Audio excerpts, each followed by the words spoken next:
ꯑꯍꯥꯟꯕꯃꯛꯇꯗ ꯇꯤꯟꯕꯤꯔꯤꯕ ꯂꯥꯏ ꯒꯨꯔꯨꯒꯤ ꯃꯁꯛ ꯑꯣꯏꯔꯕ ꯑꯣꯖꯥ ꯒꯨꯔꯨ ꯑꯍꯜ ꯂꯃꯟ ꯏꯆꯤꯜ ꯏꯅꯥꯎ ꯏꯔꯩ ꯊ꯭ꯋꯥꯏꯈꯤꯕꯒꯤ ꯃꯐꯝꯗ ꯁꯤꯜꯀꯤ ꯆꯅꯝꯕꯝ ꯑꯃꯗꯤ Imamsa Hisnam ꯇꯔꯥꯝ ꯅꯣꯛꯆꯔꯤ ꯏꯀꯥꯏ ꯈꯨꯝꯅꯕꯨꯠꯆꯔꯤ. Ngasisi April gitang kunga mapanin lising ni sup na kunga nitoy. Yam jay paraban mani numis naman Prestate Film Development Society na sahi ama chup na pangtok serpa Golden Jubilee celebration 50 years sahi yang kay suruk pagi.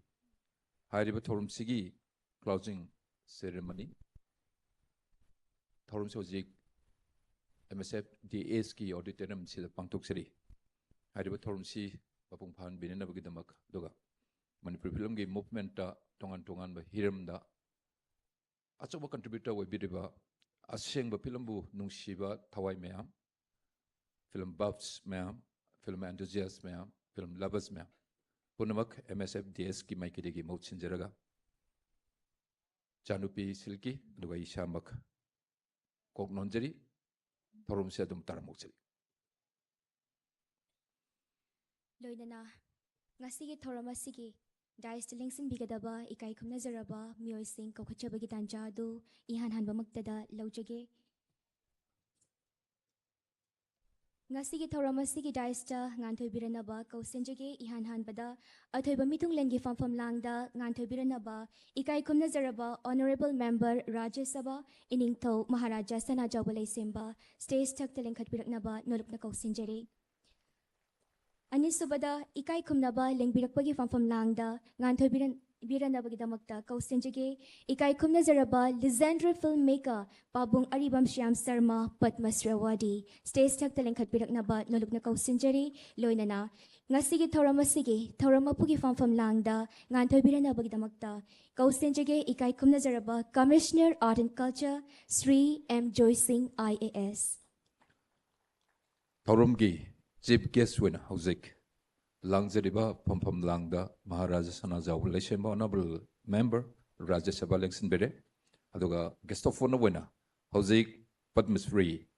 Sri Aribam Shyam Sharma legendary filmmaker Equina Jewel of Manipuri Cinema Hana Kokzariba Papung Lengsin Bede Luinana Tarumgi Functional President Tuina Sri M. Joy Singh IAS Commissioner Art and Culture Lengsin Bede Doinana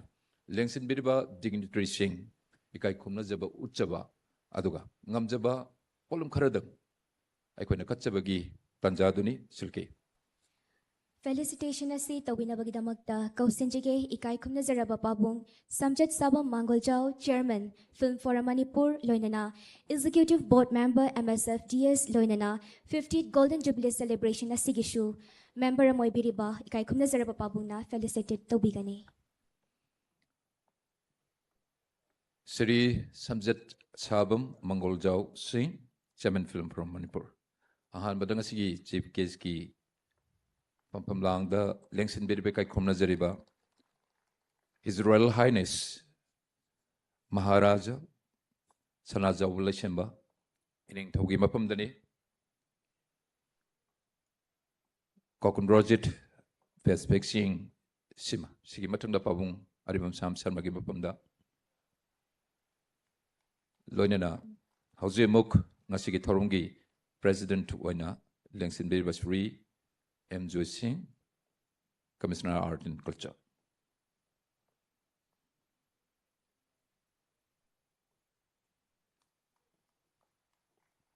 Sigulunina bouquet Emadi stole, Matamutang Amukshu, Kodol Tambina Bagidamag, Sri Samjasabam, Mangoljao Singh, Adongi Mapamda, Hazari.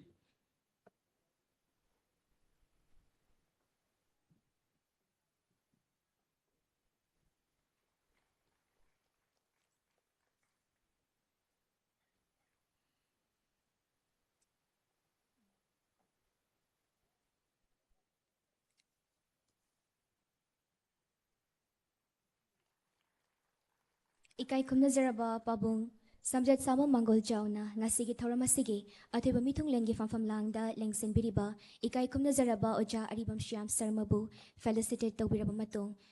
Mathangda ngasi Thoramapugi Famfam Langda Lengsing Biriba Ikai Kumna Zaraba IAS Sri M. Joy Singh felicited Tawire. Sigalunina Ngasigi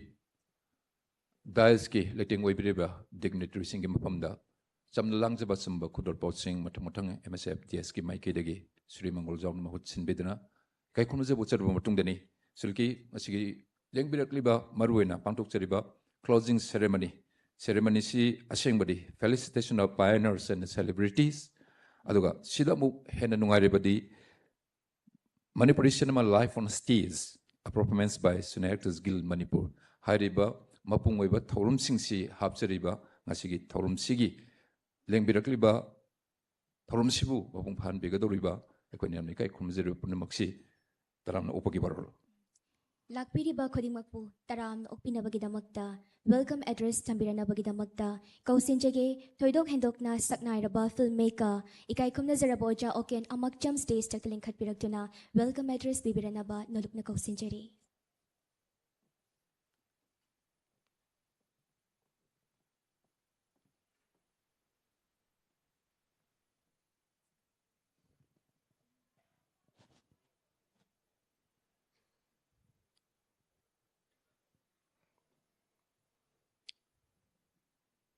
Palace Auditorium the Lengshin Biriba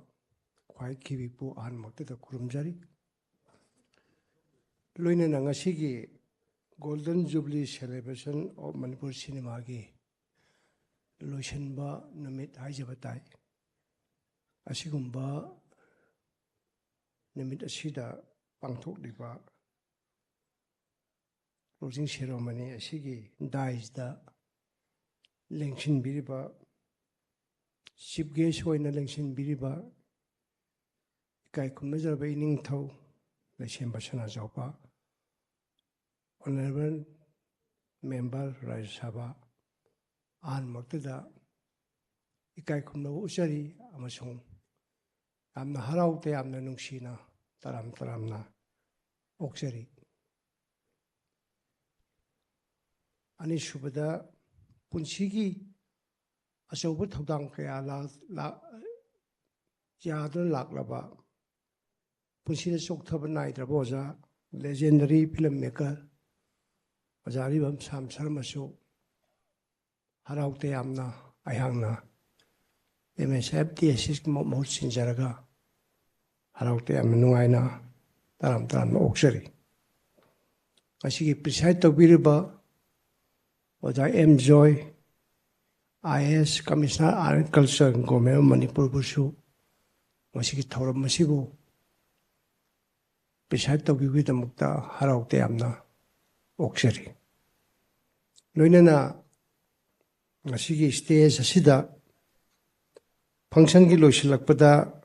Manipur Cinema live on stage Haidana Manipur Cinema 97 da Matangu Manipur Hong Matung Asi Pogoda Lak Diva Pilam Gi Puari Asibu Stage Asida Manipuri Cinema Gi Actress na Pung Amaga Minitara Sangba Kumayama Pigani Hariba Kumaya Sida Saru Yariba Sina Kaiki Pusu Taram Oxari Luina Nangasi Toram Masi Kobiras of Biriba Namasung Electric Mediagi Pangsi Arauti am no oxali luina baton pangtunang asi function asi lakpiriba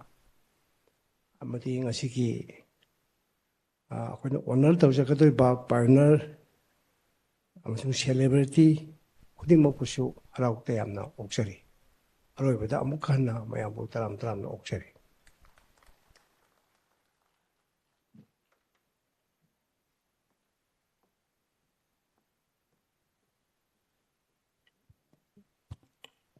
Ikai Kumna Zaraba, renowned filmmaker, Oja Okenamakchamna, Ngastige Thoramasiga Mari Lainana, welcome address Marik Jumna, Tambiran Bagidamagta, Oja Bu Tagat Pufungtuk Cheri, Lainana, Ngastige Thoramasigi, Nungyoiba, Wahantok, keynote address Tambirana Bagidamagta, Kausenjage, Secretary ki Thausu Pubiriba, MSFDS ki Secretary, Bachas Patimayum Sanju Sarma, stage Taktaling Katpiraktuna, Ngasige, keynote address Asi Tambiranaba, Nolukna Kausenjari.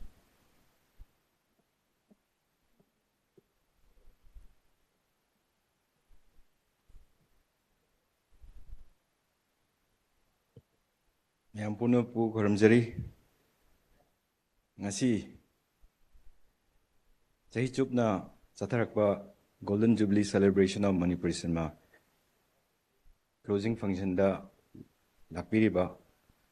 Manipuri cinema bu thauna aduga chakhat hanbada pangan pibi gani haina tengbiriba mayam punam pu aina kok nonjari yan hanbada achin bekya leirgasu akoina tena notice pizaragasu yaugani hana lakbiriba ningthau maharaj sanajawwa laisembabu nolukchari thagachari honorable member Rai Sababu aduga Manipuri cinema gi wari lirpada Pabung Aribam Sam Sharma gi ming yaudana Manipuri cinema gi wari libada mapung pharboidaba Pabungbu taram nokchari nolukchari thagachari aduga Manipur State Government aduga Art and Culture Department ki luchingba oibirba Commissioner Art and Culture Sri M Joy Singh IS Pusu achinba kya leiragasu yaudaba yade haidana lakpiriba aduga thoramsigi mapu oibiriba tamugusu yahakna kok nonjari thagachari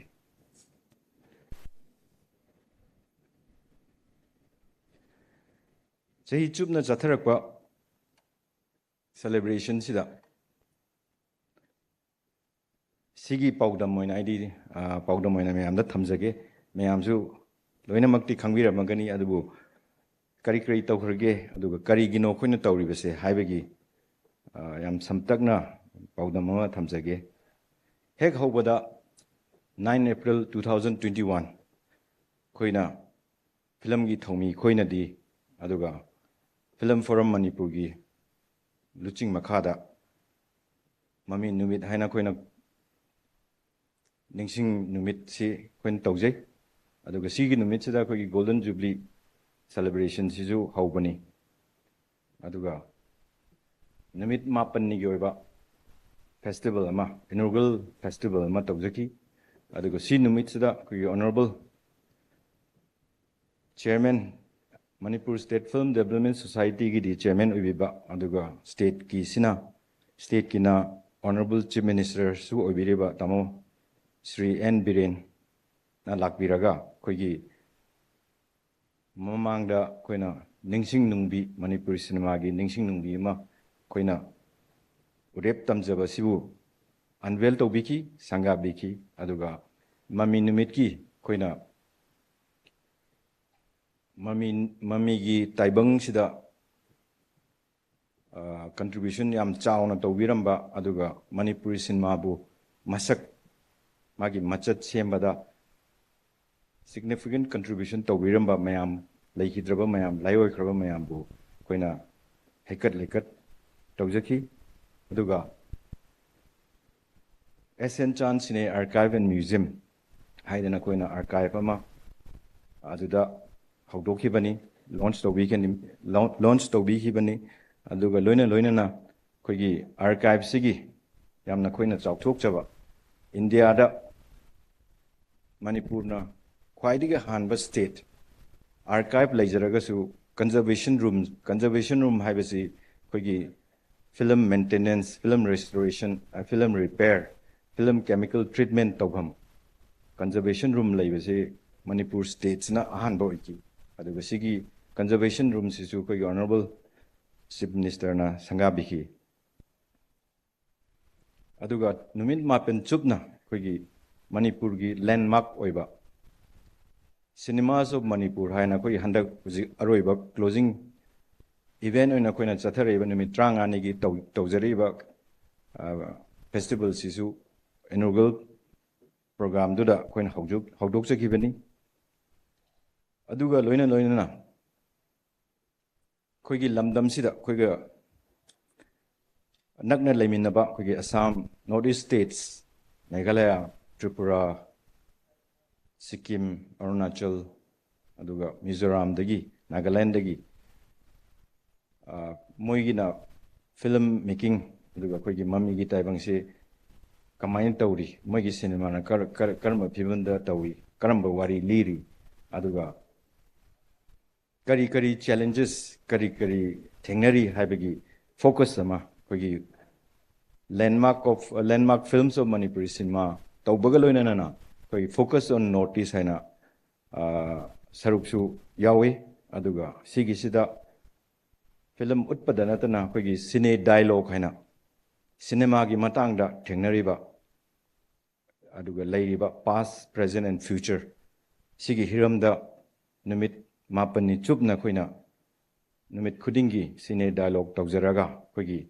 local experts aduga koi gi mapandagi lakpiba northeast states dagi lakpiba filmmakers aduga masak naiba filmmakers mayama laga koina cine dialogue se tawjaki aduga khwaidagi maru oibadi inaugural program sidasu ngasi gumna koi gi hujik leiriba presence se koi gi past se yaudana leiba yadabanina koi gi lamyan ba aduga koi Manipur cinema bu pokpada thaudang yabirakba aduga film gi cinema gi oina kathoklaba koina di film pioneers and thonjare aduga film pioneers ahan bo oina koi gi film pioneers mi kun mo koina honor tawjaki aduga sigi kun manung sida koi gi Manipuri feature film ahan ba 9 April 1972 da release tawkiba matam gi Manipur gi director Bengal lagi Dev Kumar Bose adigi Pabung Aribam Sham Sharma Cheroma adigi Kaka Tomba yauraga pioneers mayam sibu adigi Pabung Swarnajit nachingba atei mayam su yauri ming Panjabadi Pangadawane ado ming Pandragasu Saubidana Haizari Kogi pioneers Hanlaman Mayam Sibu Koina honor Tobagi program se Adugidagi Hausa Kevini. Aduga Kogi Golden Jubilee celebration Sigi one of the core philosophy Sida Koina Tamjak Koina Kanjagipisi Kogi Hanlaman se Koina Kangdana Huzik film gi machat sembada yaroi haina khallaga ahanlaman sibu saktakpa ga loinana ahanlaman sina tawbiramba mayam punna khangmina naba koina honoring the pioneers haiba program Golden Jubilee oiba program si koina hapsan jabani aduga sigi program si Golden Jubilee gi di yamna maru oiba program ne na adaina khallaga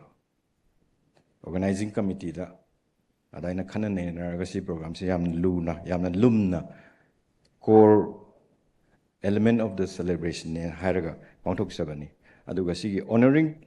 the pioneers have a program se koina ngasi tawdoriba honoring program se sina third phase ni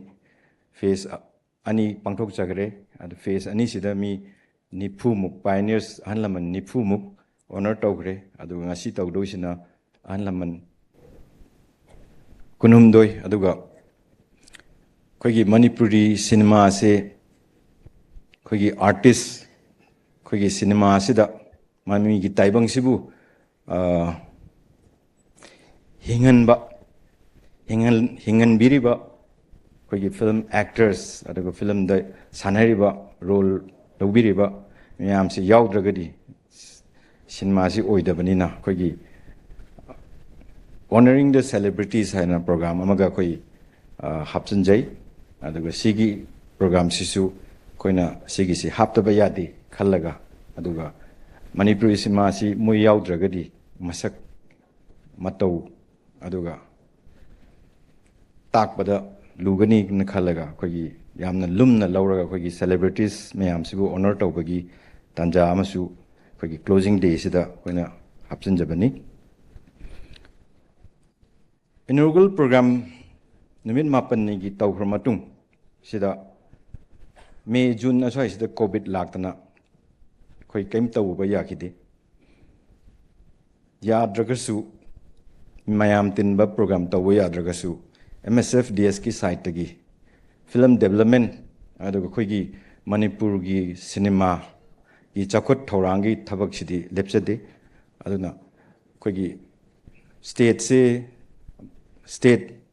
sine policy ꯂꯩꯕ state ꯑꯃ ꯑꯣꯏꯔꯕꯅꯤꯅ aduga state policy sine policy se financial component di hapiramde kogi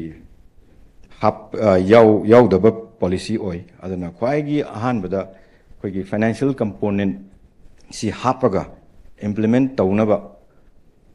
tauhanba darkar tabanina policy sigi manungda yauriba Manipur Sine Commission se lingaga Sine Commission sina policy si di yauriba aduga yaudaba hapchalakpa yaba policy program mayamasu tawagi power paiba commission sina oibanina khogi commission se honorable chief minister gi poktak aduga magi leadership ki makada khoi Sine Commission ji form tawjiki aduga Sine Commission ji meeting series of meeting marathon meeting tawraga financial components go workout tawba hauki aduga workout tawsu loiki aduga report su government da pikatnaba adu koi sem sadana leiki adu loraga covid se khara komthoaga komthorakpa aduga mi tinba khara yarakpa hek yarakpa ga khoina India gi di khoi best of Indian cinema haina khangnaba Indian panorama haina collection ama lei aduga sigi Indian panorama film festival ama 2021 gi best of Indian cinema collection ama koina director of film festival minister of information and publicity ga KhutSem naraga magi senthang makhada koina numit mangani gi ba festival amasu pangthok chaki aduga sigi festival sida best of Indian cinema utpa ngambada natana yamna rare oiba Manipur da ihan hana tauba retrospective of aribam sham sarma haina mingthon ba celluloid ngaktana kapa adugi section amasu yawba ngamjaki aduga adugi duda koi pabung shamgi film Nipan celluloid 35mm da aduga 16mm da koi kapchaki tawbadadi koigi covid leidana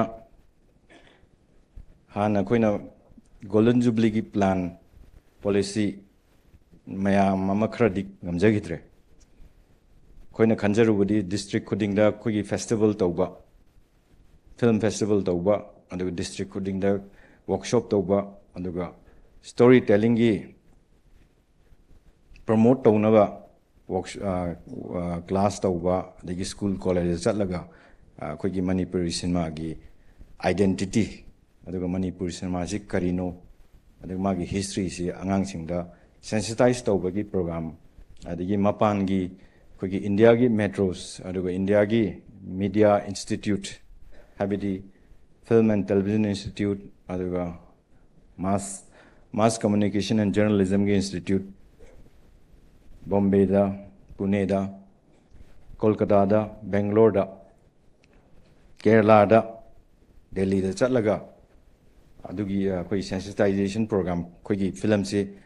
package puraga koi gi agi mapan lamdam Indian metros da koina kapagi program aduga koi adugi matang da wari sanabagi program mayam hapsabani adu covid na leidana koi si pangthokpa ngamjakide aduga one of the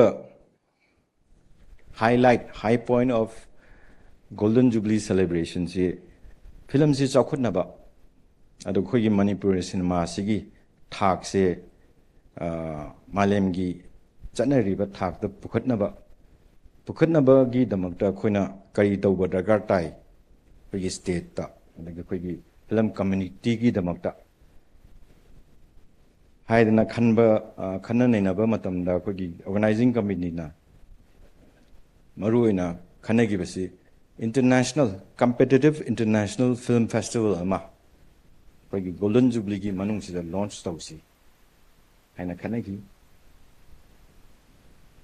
aduga international film festival competitive maruina competitive international film festival masin basi isasu yam changba aduga organizational planning si yamna changba aduga covid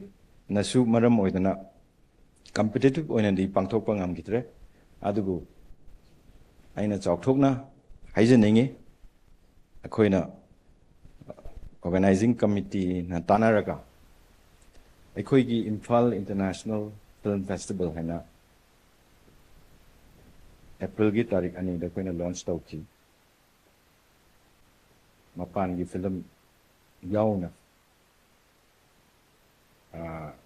competitive oina ngamdraga su international event amadi koina soina pangtok chagre aduga wakalondi mathangi edition da sigi international aikoigi Imphal International Film Festival si mathangi edition da competitive oirakpa ngamgani aduga government na changadaba senthang pibiragadi si soidana ngamgani na khallaga aduga karigino international film festival masinba dakar tariba film chokhatnaba haibagi wang thokti mapanda film si kamaina taunari aduga film da liriba wari si kari wari liri aduga karamna wari liri aduga moigi yengneriba miyeng sina kamain tawri habasi film tawriba film community hoidi community ama atta oibanina khangba changi yengba changi aduga hoigi wari khuli dasu update tawba changi haina khallaga film si yengba mapan da tawnariba mapan gi trend adi wari libagi wari selection gi adaga mayama changbanina international film festival si yamna darkar tai hairaga koina saina sinjabani aduga sigi sisu layu phabadagi director of film festival ministry of INB siga khusan naraga sinjabani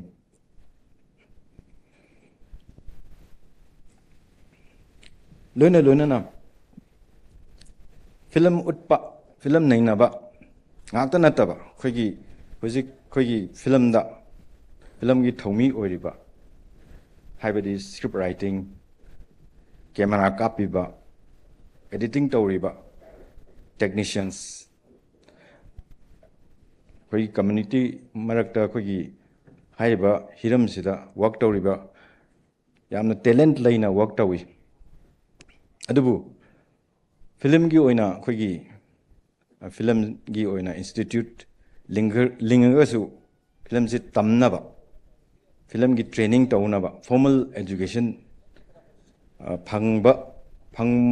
phangbam leitabana anambana khoi isamak film se hana tawbiramba film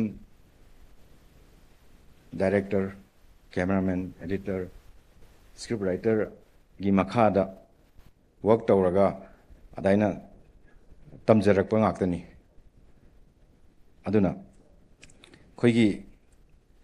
technicians mayam adi khoigi storytellers mayam se khoina empower tawba aduga skill development aduga refresh tawba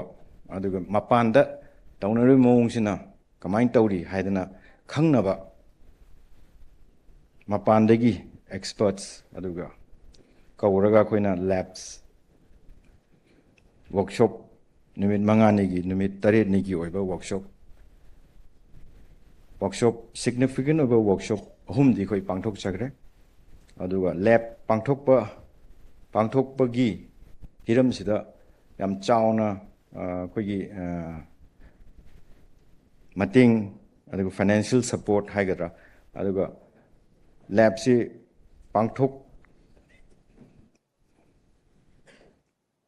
ꯄꯥꯡꯊꯣꯛꯄ ꯉꯝꯃꯤꯁꯤ ꯑꯩꯈꯣꯏꯒꯤ Manipur state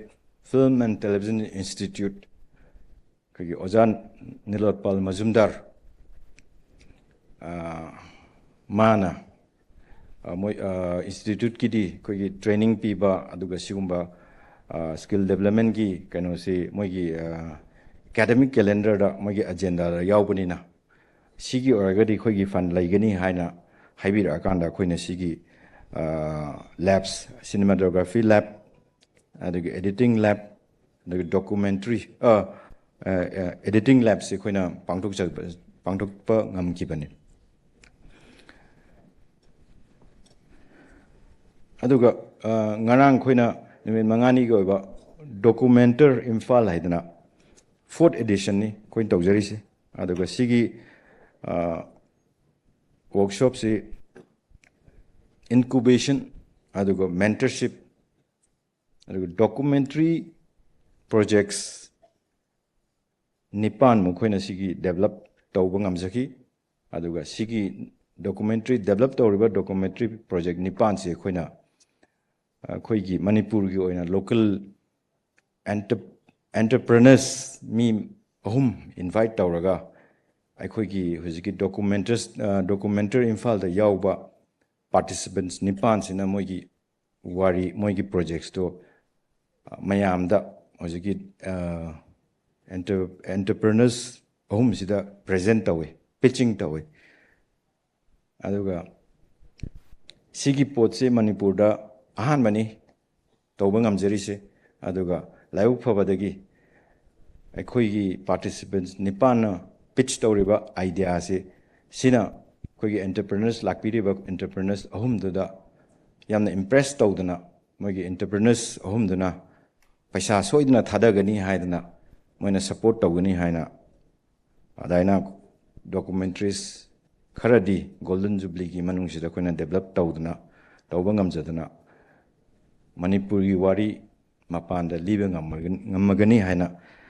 ꯃꯌꯥꯝꯗ ꯊꯝꯖꯒꯦ ꯑꯗꯨꯒ closing event ꯑꯣꯏꯅ ꯑꯩꯈꯣꯏꯒꯤ 15 days ꯁꯤꯅꯦꯃꯥꯁ Manipur ꯍꯥꯏꯅ ꯑꯩꯈꯣꯏꯅ ꯐꯦꯁꯇꯤꯚꯦꯜ ꯑꯃ ꯉꯁꯤ ꯂꯣꯏꯁꯤꯟꯖꯒꯗꯧꯕ ꯐꯦꯁꯇꯤꯚꯦꯜ ꯑꯃꯁꯤ ꯑꯩꯈꯣꯏꯅ ꯍꯧꯖꯤꯛ ꯇꯧꯖꯔꯤ ꯑꯗꯨꯒ ꯁꯤꯒꯤ ꯐꯦꯁꯇꯤꯚꯦꯜꯁꯤꯗ ꯑꯩꯈꯣꯏ 60 ꯐꯤꯂꯝꯁꯅꯤ ꯑꯩꯈꯣꯏꯅ ꯎꯠꯆꯔꯤꯁꯤ 32 ꯐꯤꯆꯔ ꯐꯤꯂꯝꯁ ꯑꯗꯨꯒ 12 ꯗꯣꯀꯨꯃꯦꯟꯇꯔꯤꯁ ꯑꯋꯥꯔꯗ ꯋꯤꯅꯤꯡ ꯗꯣꯀꯨꯃꯦꯟꯇꯔꯤꯁ ꯑꯗꯨꯒ ꯃꯅꯤꯄꯨꯔꯒꯤ ꯑꯣꯏꯅ ꯑꯍꯥꯟꯕ ꯑꯦꯅꯤꯃꯦꯁꯟ ꯐꯨꯜ ꯂꯦꯡꯊ ꯐꯤꯂꯝ ꯌꯥꯎꯔꯤ ꯁꯤꯒꯤ ꯃꯅꯨꯡꯁꯤꯗ ꯑꯗꯨꯒ ꯁꯣꯔꯠ ꯐꯤꯂꯝꯁ ꯃꯌꯥꯝ ꯑꯃ ꯎꯠꯄꯗ ꯅꯠꯇꯅ ꯐꯤꯂꯝꯁꯤꯒꯤ ꯃꯇꯥꯡꯗ ꯈꯟꯅ ꯅꯩꯅꯕ ꯐꯤꯂꯝ ꯈꯨꯗꯤꯡꯃꯛ ꯑꯩꯈꯣꯏꯅ ꯈꯟꯅ ꯅꯩꯅꯕꯒꯤ ꯄ꯭ꯔꯣꯒ꯭ꯔꯥꯝ ꯑꯃ ꯍꯥꯞꯇꯅ ꯁꯤꯒꯤꯁꯤꯁꯨ ꯉꯁꯤ ꯂꯣꯏꯁꯤꯜꯂꯛꯄꯅꯤ ꯑꯗꯨꯒ ꯂꯥꯏꯕꯛ ꯐꯕ ꯑꯃꯅ ꯅꯨꯃꯤꯠ 35ꯅꯤꯒꯤ ꯃꯅꯨꯡꯁꯤꯗ ꯑꯩꯈꯣꯏꯒꯤ ꯄꯥꯕꯨꯡ ꯑꯔꯤꯕꯝ ꯁ꯭ꯌꯥꯝ ꯁꯔꯃꯅ ꯊꯧꯅꯥ ꯄꯤꯕꯤꯔꯒ ꯑꯩꯈꯣꯏꯒꯤ ꯇꯣꯛ ꯁꯤꯔꯤꯁ ꯑꯃ ꯈꯟꯅ ꯅꯩꯅꯕꯒꯤ ꯋꯥꯔꯤ ꯂꯤꯕꯒꯤ ꯄꯥꯕꯨꯡꯒꯤ ꯑꯦꯛꯁꯄꯤꯔꯤꯌꯦꯟꯁ ꯃꯌꯥꯝꯗ ꯋꯥꯔꯤ ꯂꯤꯔꯒ ꯃꯥꯒꯤ ꯑꯦꯛꯁꯄꯤꯔꯤꯌꯦꯟꯁꯇꯨ ꯁꯦꯌꯔꯤꯡ ꯇꯧꯔꯒ ꯂꯔꯅꯤꯡ ꯑꯦꯟ ꯁꯦꯌꯔꯤꯡꯒꯤ ꯁꯦꯁꯟ 3 ꯐꯝꯖꯈꯤ ꯁꯦꯁꯟ 3ꯁꯤꯗ ꯐꯤꯂꯝ ꯗꯥꯏꯔꯦꯛꯁꯟꯒꯤ ꯃꯇꯥꯡꯗ ꯅꯨꯃꯤꯠ 2 ꯑꯩꯈꯣꯏ ꯄꯥꯡꯊꯣꯛꯆꯈꯤ ꯑꯗꯨꯒ ꯐꯤꯂꯝ ꯃ꯭ꯌꯨꯖꯤꯛ ꯍꯥꯏꯕ ꯁꯤꯔꯤꯁ ꯑꯃꯁꯨ ꯌꯥꯎꯈꯤ ꯑꯗꯨꯒ ꯑꯦꯛꯇꯤꯡꯒꯤ ꯑꯣꯏꯕ ꯇꯣꯛ ꯁꯤꯔꯤꯁꯁꯤꯗ ꯑꯦꯛꯇꯤꯡꯒꯤ ꯑꯣꯏꯕ ꯆꯦꯞꯇꯔ ꯑꯃꯁꯨ ꯌꯥꯎꯈꯤ ꯑꯗꯨꯒ ꯁꯤꯒꯤ ꯁꯦꯔꯤꯁꯁꯤꯗ ꯑꯩꯈꯣꯏꯒꯤ ꯂꯝꯌꯥꯟꯕ ꯏꯃꯥ ꯀꯃꯂꯥ ꯆꯣꯡꯊꯥꯝ ꯀꯃꯂꯥ ꯃ꯭ꯌꯨꯖꯤꯛꯀꯤ ꯃꯇꯥꯡꯗ ꯂꯥꯛꯄꯤ ꯑꯗꯨꯒ ꯃꯥꯒꯤ ꯑꯦꯛꯁꯄꯤꯔꯤꯌꯦꯟꯁ ꯁꯦꯌꯔ ꯇꯧꯕꯤꯔꯝꯃꯤ ꯑꯗꯨꯒ ꯀꯀꯥ ꯇꯣꯝꯕ ꯂꯝꯖꯥ ꯇꯣꯝꯕ ꯑꯗꯨꯒ ꯏꯆꯦ ꯔꯣꯃꯥ ꯌꯥꯎꯅ ꯑꯦꯛꯇꯤꯡꯒꯤ ꯀ꯭ꯂꯥꯁ ꯂꯧꯕꯤꯈꯤ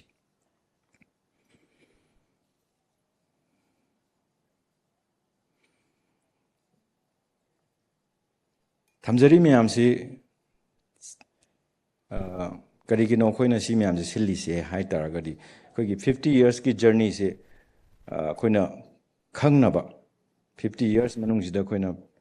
ꯄꯨꯊꯣꯛꯏꯕ ꯁꯤꯅꯦꯃꯥ ꯃꯌꯥꯝꯁꯤ ꯌꯦꯡꯉꯒ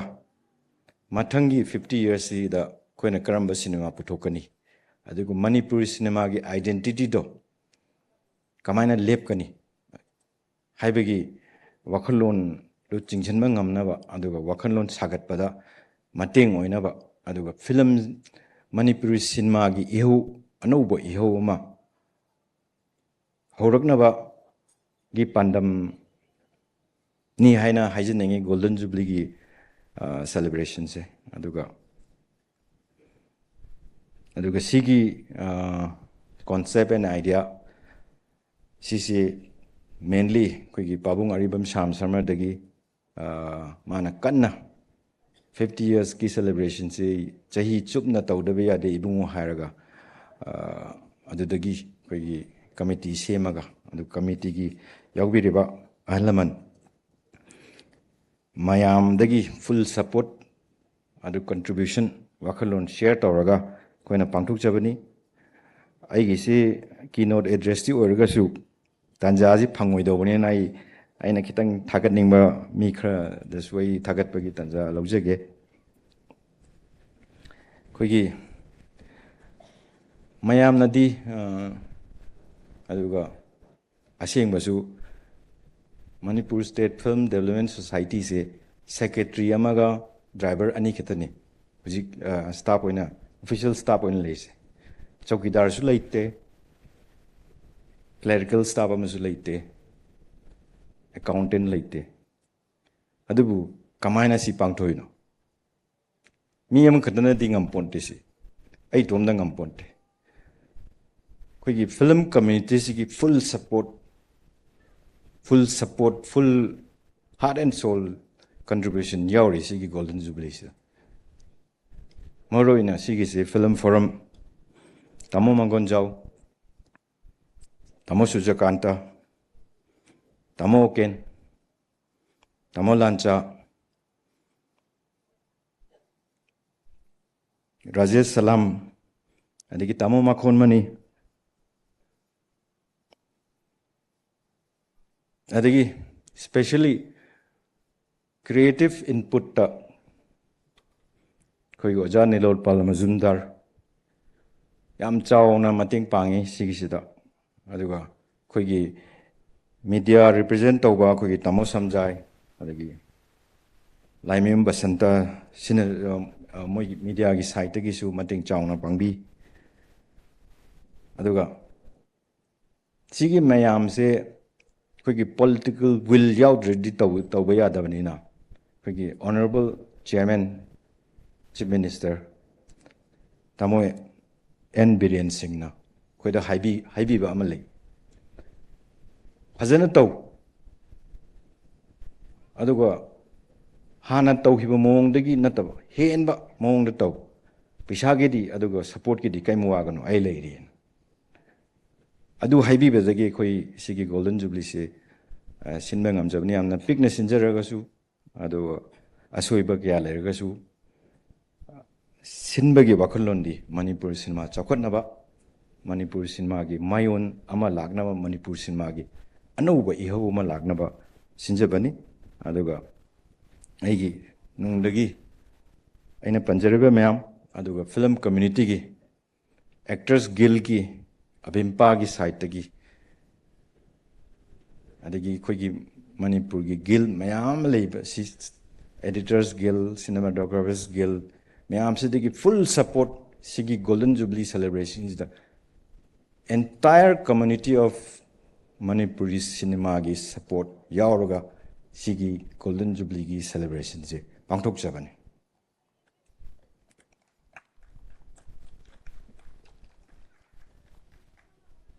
si haijanaga ai lotion jage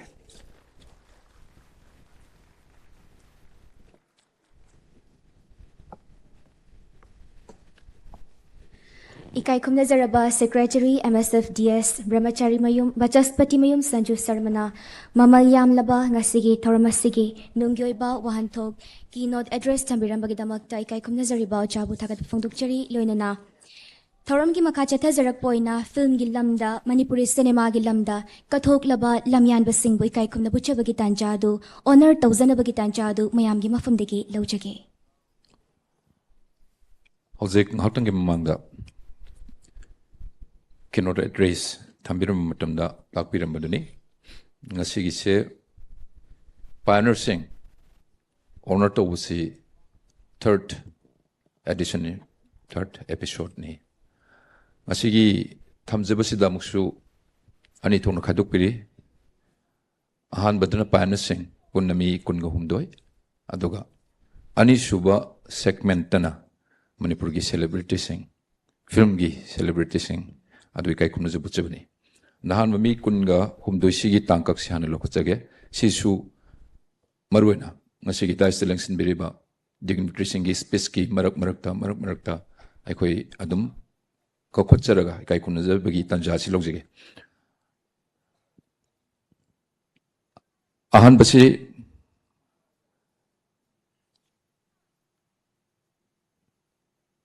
RK Sanajawa supporting actor Kausan jaga doriba dona yambung si ikai khumna jabu chab matamda ngasigi thaurongi chief guest toina lengsin biriba kai khumna jeriba Maharaj Sanajawa lesemba honorable member Rajya Sabha ngasigi chief guest na MSFDS ki maike degi ekoina langjeriba khodol posting si khodol tambinab gidam noluksage adana koi the volunteer sing hojik escort to widana yambung Sanajaw si stage sa lonit na kakat pere yambung si lakpire bu khoi pon mak Manipur meyam na thoidok na sakhang na biraba atang ba artist mani chahi ame theater gi background si matam sang nei Manipur Dramatic Union da yaudaba matung ado masaj si asuki matik kezaba maujaba hoji pausuni yengba matam da isagi magi skin gi quality lemjaba artist amoi gi phajabadu masi charismatic quality of an artist yambung si phajana taba the Manipuri films da han ba cellular ki pera the bright film Manipur da hanna thengarba matung hojik down the line aduna digital film gi movement sigi ra da su lepaletina ya school gi pakang angaubuda mapa saba matama the ladies and gentlemen kubang to kubio please yamong Sanajaw bugidamda thank you very much yamong thank you very much once again matam sang na hingbiko adu Manipur miyam gi seba si to widna film dam si da kharkoine lebi yamong tung lu sage thaksare Ani subada lengsin birakani cinema operator oina mayam gi thaugai lobiriba Manipur gi kachin koya sin batungna cinema bu kapada thauna fana ichang thauna ngasi fawba mayam gi seba tawbiriba adugum laba ikai kumna zaraboja maibam Ranjit stage thakteleng khatpirakna bagidamakta nolukna ko sinjari loinana ikai kumna zaraba oja maibam Ranjit bu ikai kumna butpina bagidamakta ngasigi thauramasiigina ikai kumna zaraba lengbirakpagi famfam langda lengsin biriba Padma Shri Aribam Shyam Sharma legendary filmmaker pabungna ngasigi felicitation asi honor to bibasi to bigane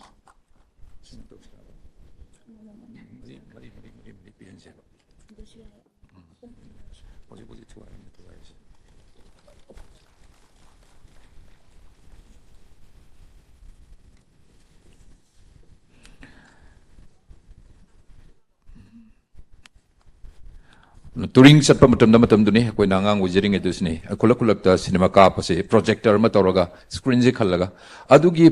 projectionist wena cinema operator wena kapakpa Manipur whole singda maruina operator wena kapiba ayamna skill hen yam talent yamna leiba maruina adu training shu phajana phangbiba oja Ranjit ni maibam Ranjit adu mongam khelitan thakse phondok seri matangda Asem Bemla Devi chema Srimati Asem Bemla Devi playback singer ni Manipur film gi aduga matam gi isei haidana lakpa matam masida isem bimla gi contribution si miam thoidong khanbire aduna yam ngalingai matam dagi Manipur da theater si haurakpa matam da isei na mapungoi ba theater si da dum theater gi artist weni sei sakna lakpa duna All India Radio Imphal gi approved artist oreba matung aduga stage gi phamba ki sei ke ada lepalait na miyam gi seba da matam sangna lebir be mani adu takpir pu matung ina chemsi ngasi di and miyam na chon na tilaba khwai de hena seng laba phajar bu no misida yamna ujening bani adubu I'm sorry ngasi gi thorum sida lengbi doctor na takpire adu ai ko miss tawi yam nungai jade chemagi kala gi pithor ko magun sidi on thok na wang re matam chuplai khoida laman ton na lehuraga damne khoina adu chemagi ngasi lengak traga su aikoina MSFDS ki maike degi aduna emagi yumda ꯆꯠꯆꯔꯒ ꯉꯁꯤꯒꯤ ꯂꯥꯡꯖꯔꯤꯕ ꯑꯩꯈꯣꯏꯅ ꯄꯤꯖꯒꯗꯧꯔꯤꯕ ꯈꯨꯗꯣꯜ ꯄꯣꯠꯁꯤꯡꯁꯤ ꯊꯤꯟꯖꯅꯕꯒꯤ ꯇꯟꯖꯥꯗꯨ ꯂꯧꯖꯒꯦ ꯂꯣꯏꯅꯅ ꯂꯝꯌꯥꯟꯕꯁꯤꯡꯒꯤ ꯃꯔꯛꯇꯒꯤ ꯃꯊꯪ ꯑꯃꯨꯛ ꯈꯟꯒꯠꯆꯔꯕꯗ music director ꯑꯃ ꯑꯣꯏꯅ ꯉꯁꯤ ꯃꯅꯤꯄꯨꯔꯤ ꯁꯤꯅꯦꯃꯥꯒꯤ ꯂꯝꯗ ꯑꯣꯖꯥꯒꯤ ꯈꯨꯠ ꯊꯥꯈ꯭ꯔꯕ ꯐꯤल्म isai mayam ama tabiba fangkraba ikai kumnazaraba oja Dr. Hamom Nabachandra Singh stage takta lingkhat piraknaba nolukna kau century loinana oja sibu ikai kumnabut pinabagi damakta ngasigi thauramapagi famfam langda lengsin biriba ikai kumnazaraba IAS Sri M Joy Singh ojana ngasigi ikai kumnazaraba oja Hamom Nabachandra bu honor tobigani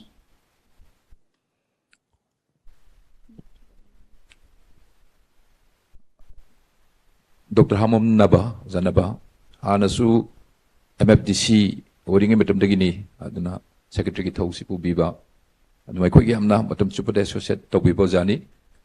Yuki session the Lengbira Kibo Zakrabado Hoziki when for the time being Theatre Manung Latre Hana Loxeredo Quigi any okay official sing Lapulak of the Kitang information Bibirak Nava Nursege Ozagisima Samanana Simbimlada Quena Tauzekiba dugi mawong duni lengbirakter di yum da chalaga koi control posting di tenjana bi tanjar logjege matang da Sri Moirang Them Ino playwright ni scriptwriter ni maruena All India Radio Imphal gi sakhang laba ai bani Moirang Them Ino gi drama tainau gi drama sidi mayam luin khangwire Tahodu midu tasing na papurin in kanmanin na. Tainong ibirpa film gi story mayam tungan ba different genre de ibirpa mayam ado masama film company ha noktana film gi director wena ai wena and script writer wena ado ga screenplay to widna laibirpa man tang do Manipur gi site gi lamdani ai bombo in creative writing sida tainong contributions is really very immense ado ngasi gi chief guest wena lengsin biriba ining tho lesemba sana jawuna I couldn't language the Bakudol Possi, Moran Tim now, from the Kudol Tambina with Nalusari. Loina Ikai Kumnazaraba Sri Moirang Tem Manau Ojagi Haitoi Sing Toiraba Story Kayama Ikai Kumnazaraboja Makon Mani Mongsabana Direction PB Kibadugum Laba English Singani Supnanida National Award Fankraba Chatledu ID Hariba Filmasida Ojagi Kut Mayam na Toy Nehena Ubikrabangaktani Loinana Indian Panorama Section English Singani Shupna Tarita Adugum Laba Screen Taukraba Celluloid Film Yening Amadilikla Ojana Screen Ojana Ibikiba Warini Haina Tamjagi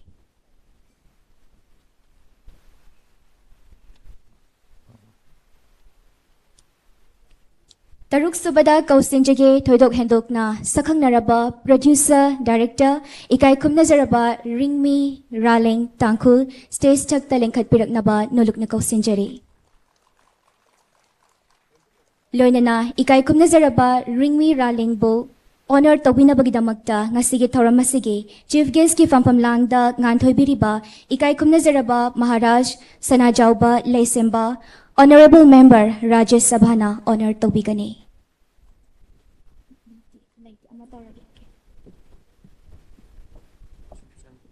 Ikai Kumnazaraba Oja Ringmi Raling Tangkulbu Honor Tobina Bagidamakta Ngasigi Tauramasigi Tauramapugi Famfam Langda Lengsin Biriba Ikai Kumnazaraba Sri M Joy Singh Commissioner Art and Culture na Honor Tobigani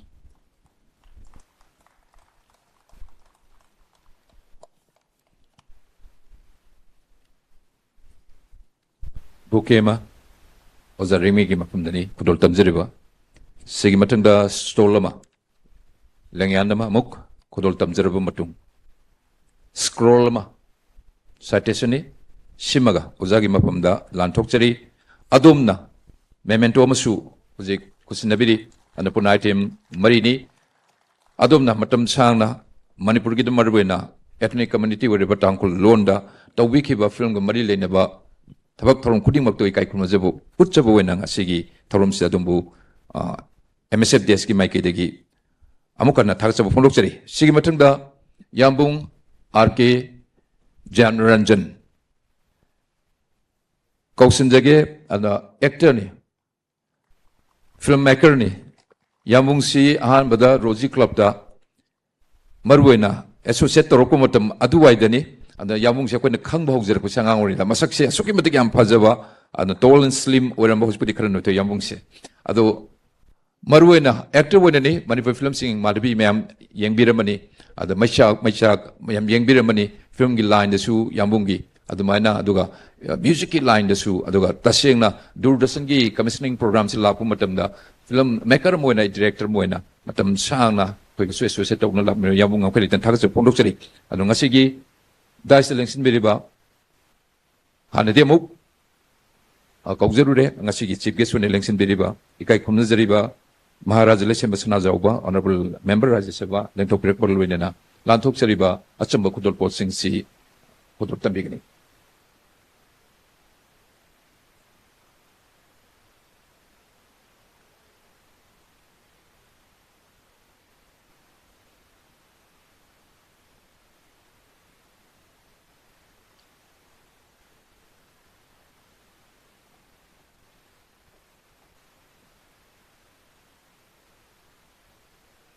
इकाई खुमना जरबा आर.के. जनान Ranjan actor film maker बुथागत फोंदोकचरी लोइनना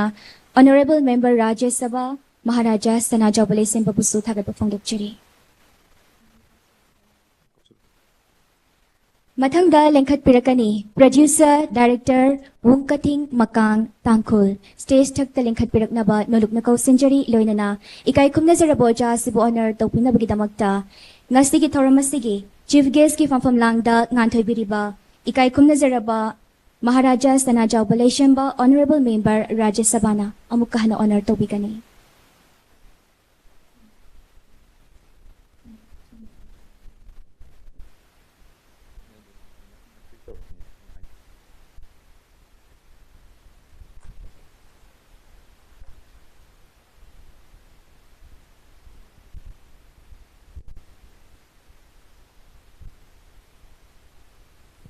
Ozama kangsi tangkul furuki wenani yang natang ba marwena tangkul film gi aseng ba film director film maker ni ado ngasi si uzaba matam da kuide unagi da ngasi uzaba matam yam su harawa yam nungai thamode pauzaba duni aduna sigatne community wen lemina ba ekoi gi tana thana yadra ba adu gumba tangkul furuki side gi adumaina adum pb ba contribution sing am collection thakso pondok sere next ikai khumna jaraba ngatung lepiro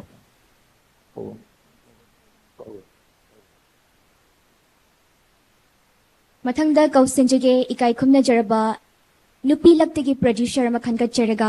moirangthem pramodini stage thakta lengkhat pirakani loinana ikai khumna jarabi ima moirangthem pramodini bu ngasigi ikai khumna jaraba athoba mithung lengi famfam langda ngan thoibiriba maharaja sana jabule sempana honor tobigani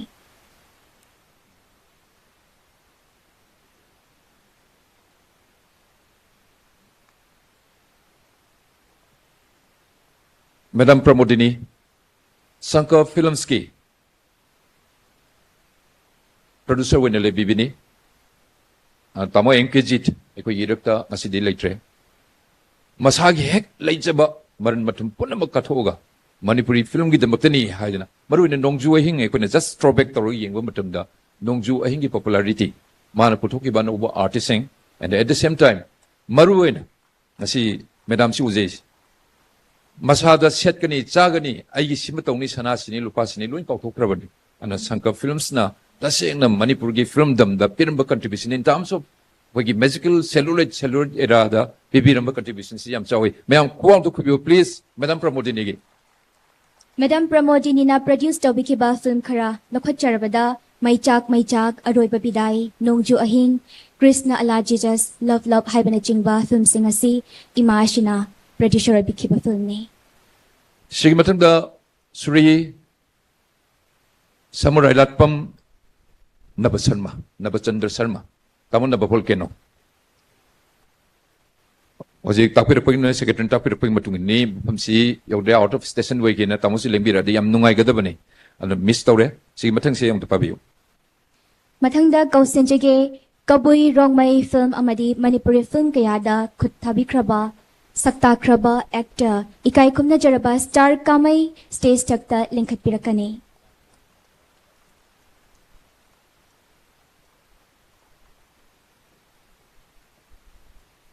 Ikai khumna jaraboja star kamai angang oiringai digi hauna drama amadi film da ek toba yamna pamjarakiba misakamani mahaki chahi yankai mari gi khong theater gi khongchat amade chahi kun mapal gi film gi khongchatta tribal gi na chatnabi bu yokhat chaba pamzaba amadi yokhat na bokhatna kiba misak amani Ikai khumna jaraboja sigi debut film ama panjarapada English amaga chamapal mariputara humdoi gi sambal wangma panbayai Sri Star Kami Yamauja Namkalitan Tagas of Pondok Sering Sit Tarum the Lingbir Pomarwin Langza Riba Pudol Posting Si Yam Singlemna a series Sip Dobiba Lobiba Dombu Namkalitan Tagas of Pondok Sering Loinana Matang the Kaustinjagi producer director Obiba Ikai Kumna Jaraba Letang Dongal Tado Kuki stage Taktaling Katbirak Naba Noluk na Kaustinjari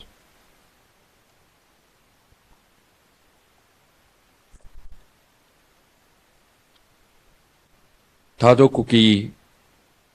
Furuki Pioneer when Marwena Film Production Amadi Film Making Ilinda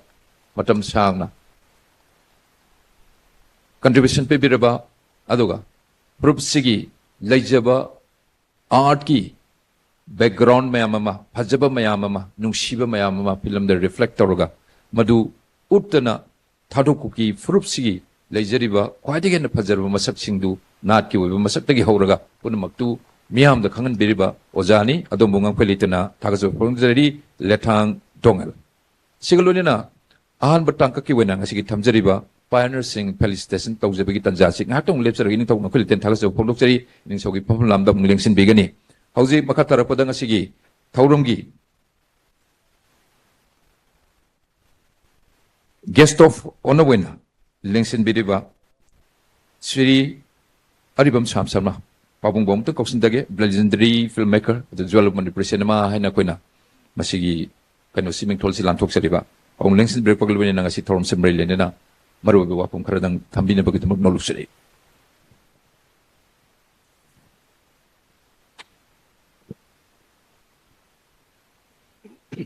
Thank you, Noah. Ngashigi yamna nungairaba nimit asida lingbirakliba punamak loinana asistida lengkat piriba kogi ningthau Maharaja Sanajawalisamba Manipur gi miyam khudingmakna jingtam khaidana Yamna nungsijaba MP su ebirba MP oibduligi hendokna akhwegi Manipur gi miyoi khudingmakta pungda yamna nungsijaba ikai khumnajaba adunga misak asina ngasi lengchanbiba lenana kogi chief guest in lengchanbiba aduga yamna kogi art and culture the thawa yamna yaubiba naha oiriba aduga akhina su yamna asha tawjaba maruina art and culture gi lamda isai gi lamda akhoi Manipur gi culture gi maramda yamna khangna tabak kaya lokat piribai mo Sri M. Jubilee Singh IAS aduga ngasi aini yamna ningsingjabna chahi yankei gi khongchat asida horakpadagi yaubirakpa chatminnarakpa ahalaman kaya filambu pamjana karigumba masidagi apamba natraga kalimama phangni haiba adu nattaba Manipur gi culture gi koji Manipur gi tradition singakna akhoi di apit palam masigi yam khidraba misak mi yam la lejekri bada asigi chao khraba heritage ama iram liba masibu matam chana mafam chana medium amagi through the phungdok na honar ba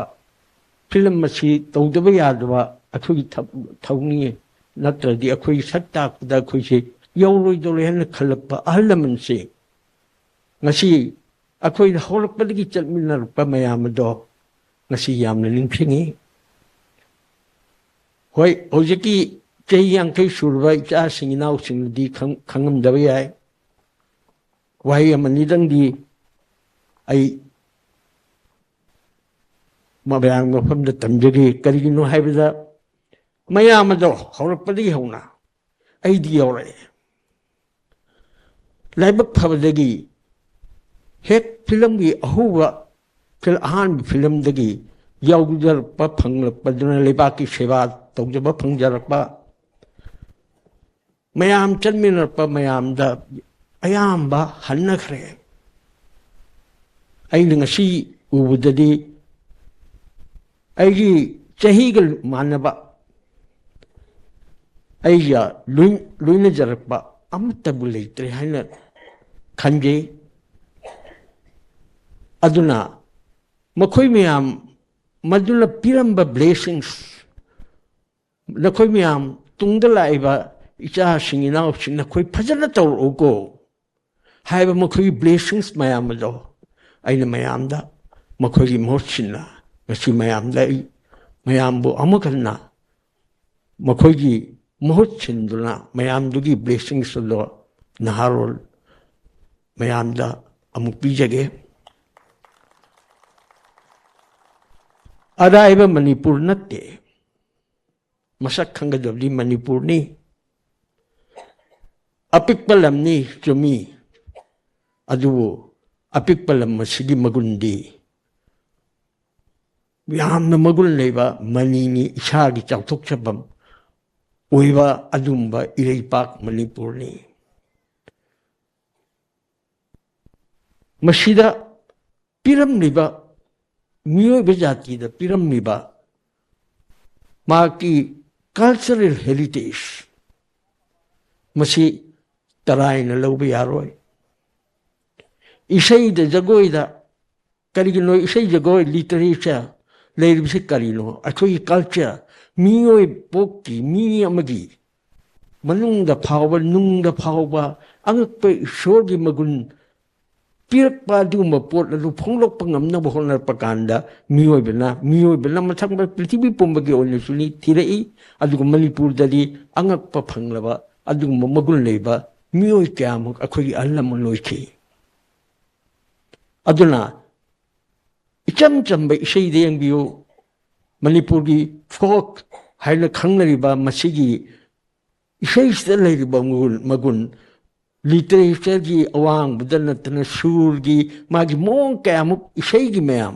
madigi lunar pa literature ga lunana akhoi gi lai harau gi laiba lunana ai tension jage ngasidi yamna program chi yami aduna mathang lak pachina khamba thui gumba isei da puthokpa akhoi gi leipa ka sida puthokpa dona puthokpa isei gi pena gi leisba mayam se panglei lite le aina compare tawda apikpa lam se matam dir mi ka no khoi si leiram dori Manipur da unta wakhrum da tabiyo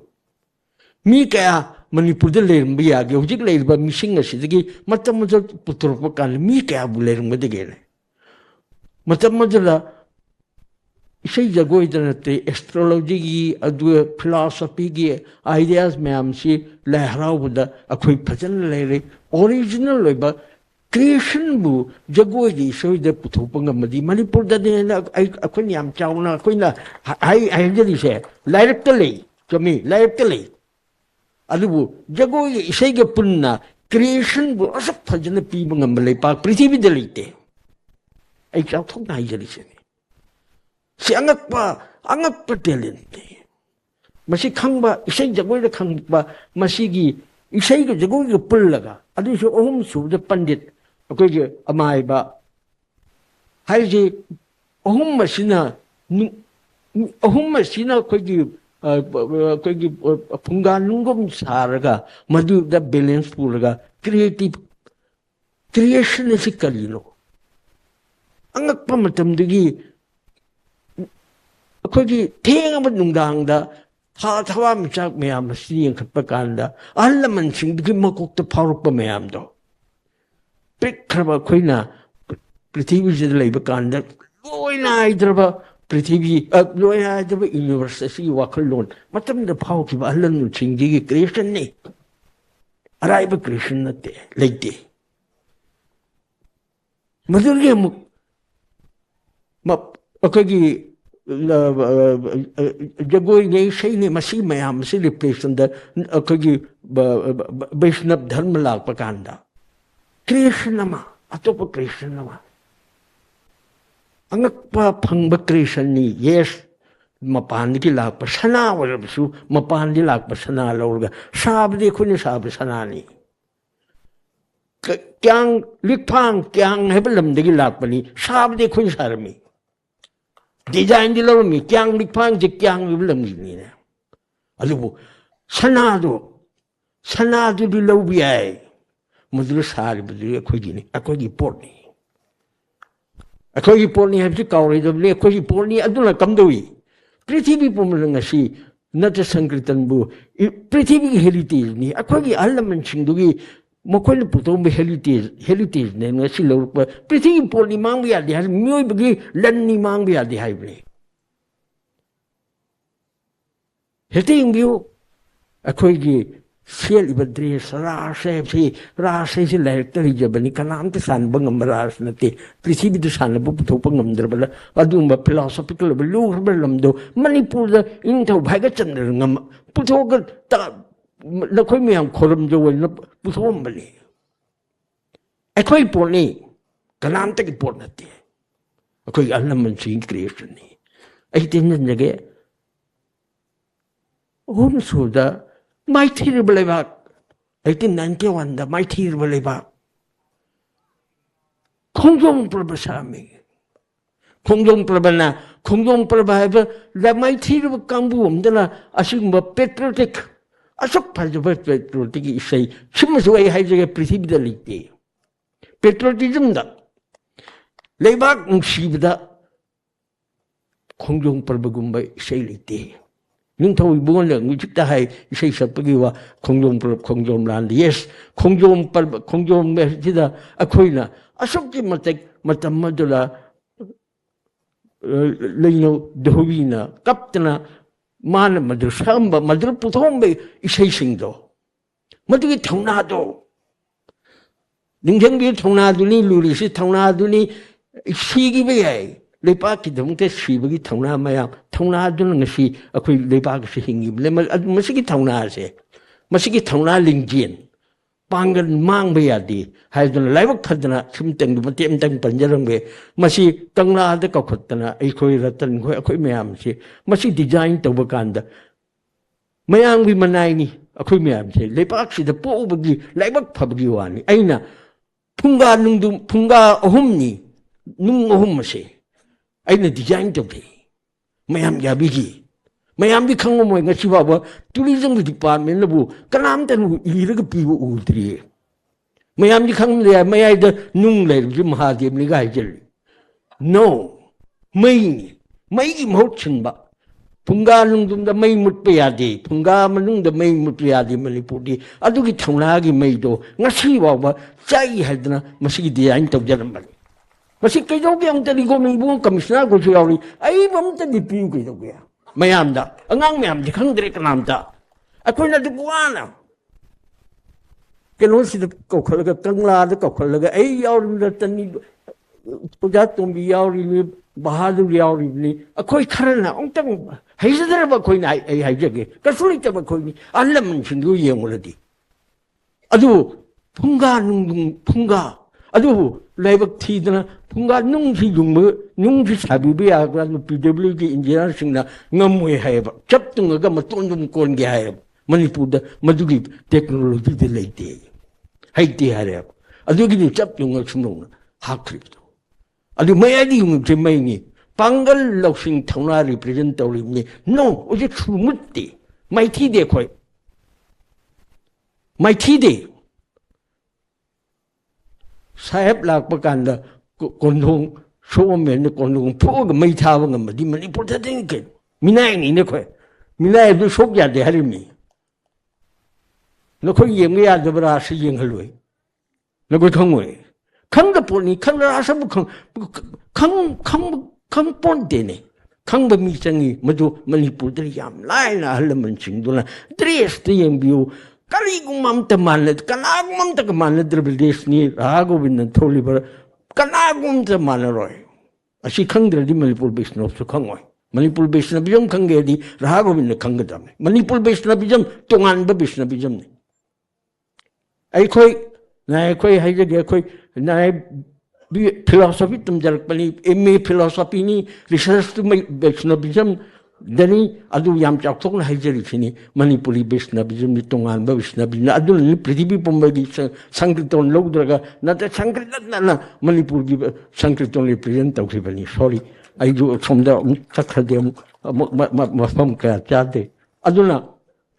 aina hajar padi majragi Manipur theater sumangila matang expression ni way of expression, a quite cultural expression over the point of the Pashapang to Rinati. Told the Bangam, the Bimu became like name, a Sunday Capita, it was what do even is a good Sapani, Pashagin at Tene. Matunda, Pilam Sipami, Equina. Can look Matamisi, quick Pilam to talk to the come again, Pilam Pam, Wakanda. Pilam Pam, the Gi, Horpakanda, Gialpa, Miamoin, Ideal. Like a paddling a shibao hingy. My arm, I remember, my arm, the loin hungry. I don't know, my take 10 day, my tongue set among the like a TV the gay. 2007, the Ines Harmo official Majaki, Chida. Che loin mangi, che panam mangi. Aduna, 2000, I did Mamang the late Palero, 1972, the Chiaquina. Can show but the film put up a candy, a young Hamba put up a film,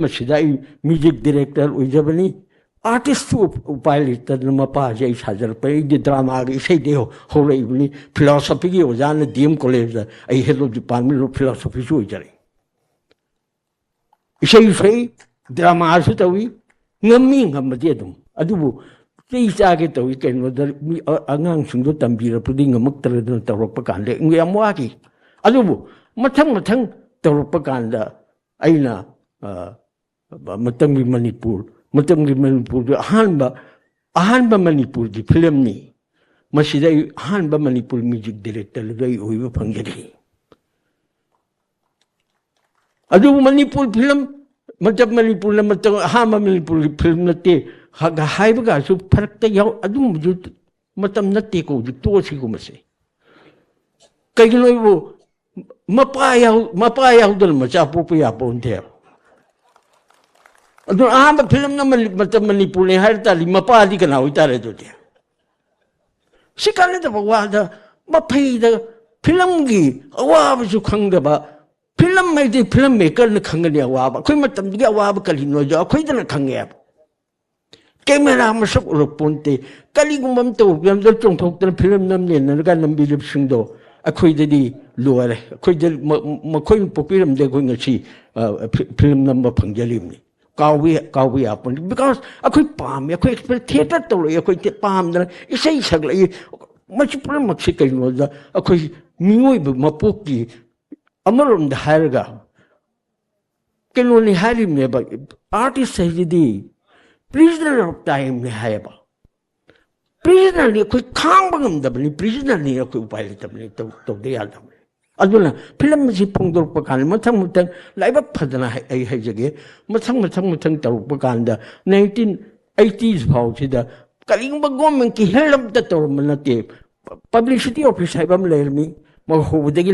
machine cinema information gi news haibam he kapam mi kana khale thengna bilang mani film horom daira makoina film division dagi thalpa mayam film tor mi adu kaling ma film gi wafam amta Manipur de kana gom ta help ta bide matanggi Manipur phom tanchol de ai yamna chanajaba action chance long one ma ki film se finally Manipuri first director ni mana adu kana gum help on to Manipur de ki kali gum help dan da phangi banate ngai te u chu khalurga kaya wana mani film si tabu do akoi ti khangi madu ma duang wa li kedong to li no habi ya ba mayam ungta hang bi le kedong to la duang wang kedong to li no yum pham cha phajan cha le bi ab no pa ni mal official ni ya chong ba thak to ni music ni man first music ni lakhnu lo thab no pa ni isai phajan sakal po ni loi na mak le ba family se kari no ma le diam ngau li Ingon di song ina lang ni hello di pan kadong option na lino yung upay lipon ki halisi kadong taw lino hay pa ay yung khalew jik ay na diang ngawli yung kay ginoy lang uji kandar pan nga ba tabak taw mo bhalin tali retire taw rin may hay de chan ngay tan ngay family thag ngam gudang ngam moidal khangde ngaw dal ko gi mai bi chang dong taw ba mi yaw li ba ko adu dan ne ba ko ngawli she appreciate the banga changi appreciate the bisu changi aduna I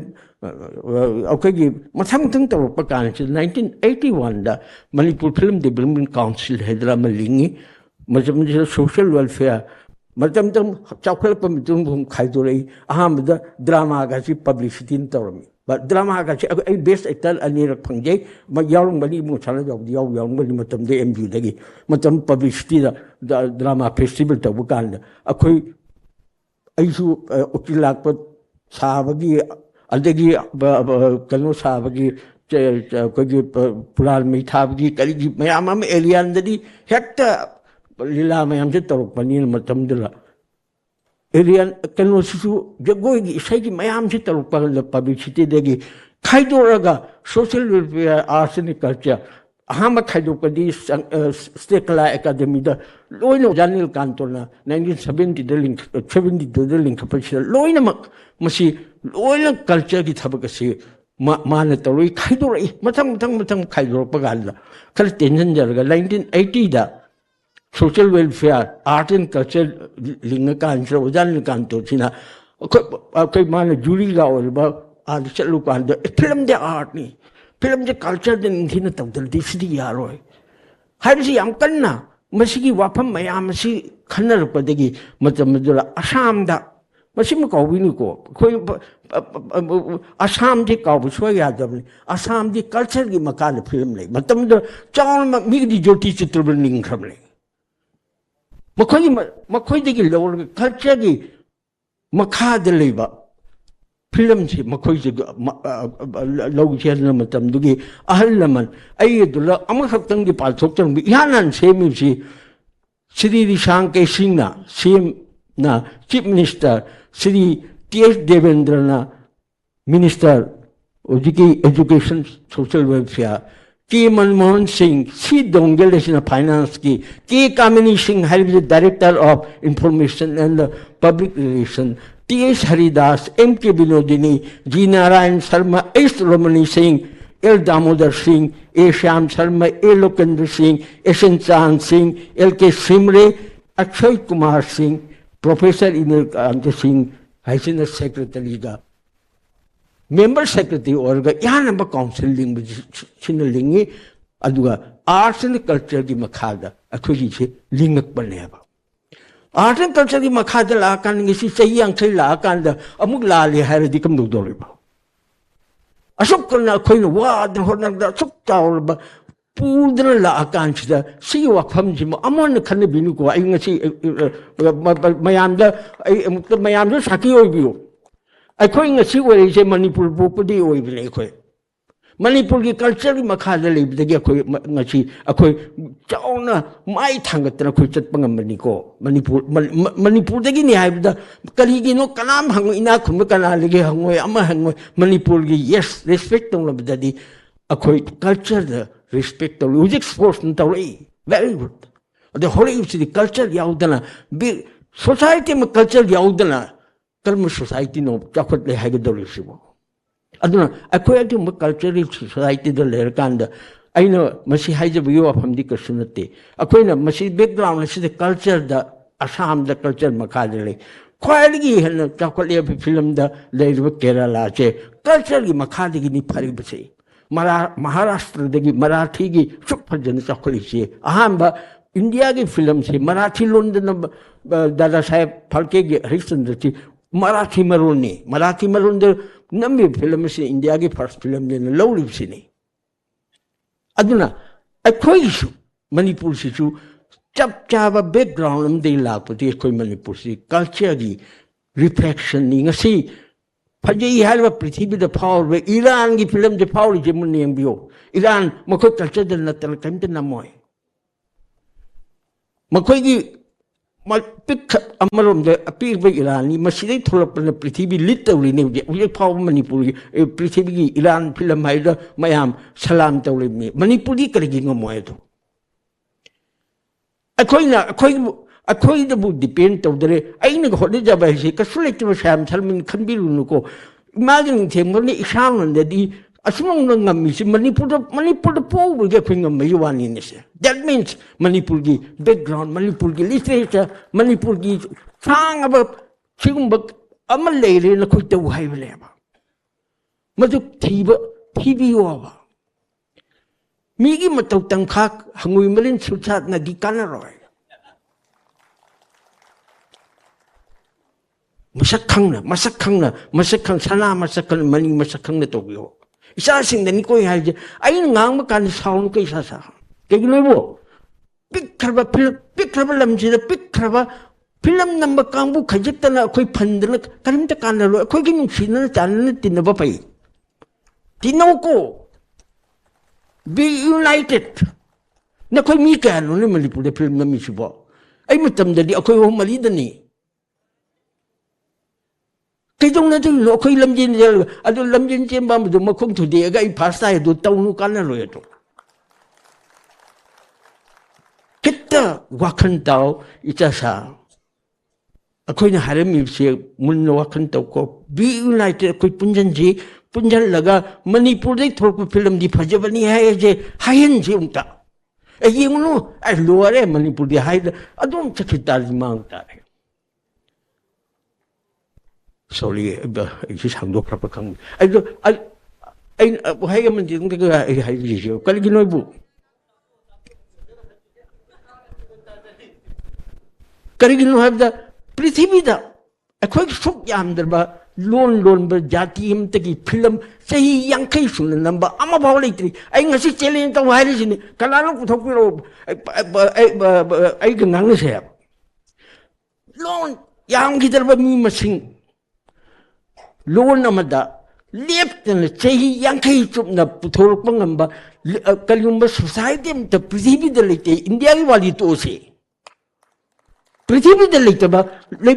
लेपाकनी Manipur से कौबिनो मसी खंगदब कांदनी अखोइना लेप्तन पुथोपन कोई हाइजजे society पिप बाबू गुआ पिपनी मखोई अनी हूं पुथो तोखरे बाबू हरिने हरायना the मखोई Malone से मखोई हिंदी न दुंगा म तोखिए corner तब तो अखोईदी लेप्तना इसासिंगना होय असोइबा खरा अखोई मरते लेबदी कइनो सोइदना हेक वीडियो थोरप कांदा पंगम नम मसिदी याइना खनबदगी तंबोई तंदोय पंगम नम खिबदगी फरकता गिदला इसासिंग खर सोइबी वाली इसासिंग इनाउसिंग खर सोइबा कइनो द नमगा पंगा याबोई निंखिदनायबा आर्ट ने तो काउखरबा ए सिदी याबजानी अदो अइने इचान कृष्ण साबसी नुंगाइबो निंगिदना आई इचादुना हीरो सारे नुंगाइले इचान नुपीने हीरोइन सारे नुंगाइले पछाकल पुतल पल ला अनियम दुदि कंट्रेम तो जो फंगी लाख मंगा दुली कंट्रेम दे तो ये पंगम दनमदन लेकाय खुनिंदी पलम दनमदगी अखोसे डाउन खरदी चटपनेबा यामनबा क्वालिटी यावदना क्वांटिटी दे गाक्ते सखिबा डायरेक्टर नाक थोकरबा कलाम तमदब डायरेक्टर को फिल्म में से कई खंगदबा अया जे साउंड को इचा सा अकोई तम eco अकोई Yama तमक पनिको Lagi yang parak pani yang tamak pani ko. Ako'y lamsin sibam sang pani ko. Sinatradi, kayo na, ahibili makhadat tamulo taming deba, kung sa'y suwal sinamo. Assistant oida na mapanda di, pilamam ta director biya deba. Ako'y di tamdrasu kemeram para panglam dito na mayakim nila. Ano ko club koy theater yam tawlam me koy theater yam ko si ba si theater yam nam theater ngasi siri ni ngasi sidar koy manam di aina hali Manipur train di wani film di prithvi pumda science technology science tabudagi uji sidarim ni kaino de exhibition tawna theater me am je loin kamno tawlam me hol chok chawle phaja kapam me manjagi drawing room da television dam changre mutu laktre ne lakta tu television la line to ujing na phuli khaw to loin changre bam phuli khaw khuding de hol da mam loin yawrim la koi me am phuli khaw da isa sing phuli khaw da loin na mag hol da mam moi khre ba adu di hol ke dong lakte no adu di hol la han na ba ano bo pa ma koi thi tai bam hani jin di yaroi which is possible. What is possible? Ni aduga pulikaw de yenga dalu chede chu masi pesha kan mong log sige ko kanne ga dam ne pesha yaw dre de amuk ya da bani na pesha ju jo ko amuk kanne da ya de di made hingna la mi yam ki ba kam mi yam ki ba mi ne ko sida aduna matang sida kitang bung commissioner lingling ai sida isa ling kuma ai ko na kitang haje di sikari no bu ayam Prinsipnya tu, kita walau maktab lupa dia ini, ben bunga siam je ngasi mengamu ke cahaya mengazu na hudi anda tu una diri ko, orang tu una geng kali, orang tu una lu geng kali, ngasi bang una jerte. Ibu orang fikir be ini tahu sana jauh ber, MP kan mesti kita kita ya kau dia, kayak gini ibu, ayah sing, ada ini tahu sing, ayam ujare. Ibu orang MP kan kian mengai, anda mau ni kau hewalu ya dia, anda mau ina. Manipur gining thaw mo na kanong mo pakan de kyam nungai bo politics ki wan ti amagi wan ti ko almo akoy sida akoy gi bungo commissioner chuling theng akoy sida yam kan na akoy no jik attempt taw de biya dobli angang thing di hayan de biya de ba hayan ba tar di tambi ba tay ba tambi ji krai tambi de khan ba kan ina matam sida hekta walum ni ha si ibo commissioner kyam tu walu minister Singil walong da ba isa gi kalim to tawdana ani ko walong gi ba cultural university am lingbiu philangi kanu sum gi lingbiu ana institute ong gi lingbiu mase sakhi ni ko puto ai ming di palaroi commissioner kana yum da isa le ju ai ngasi de ai haralo minister singil chief minister di hoi laibak phadna chief minister je awu ji kanu ga saba khotpa gi tawne design taw haidana tawbo khotpa chida tinadana akoin haiba tabi thiyamna matamdar karigino bo cultural university se it is a white elephant kadong ojaw giniga to kadong ling dori noy haise lai su haiba bungo mayam mari story ko haise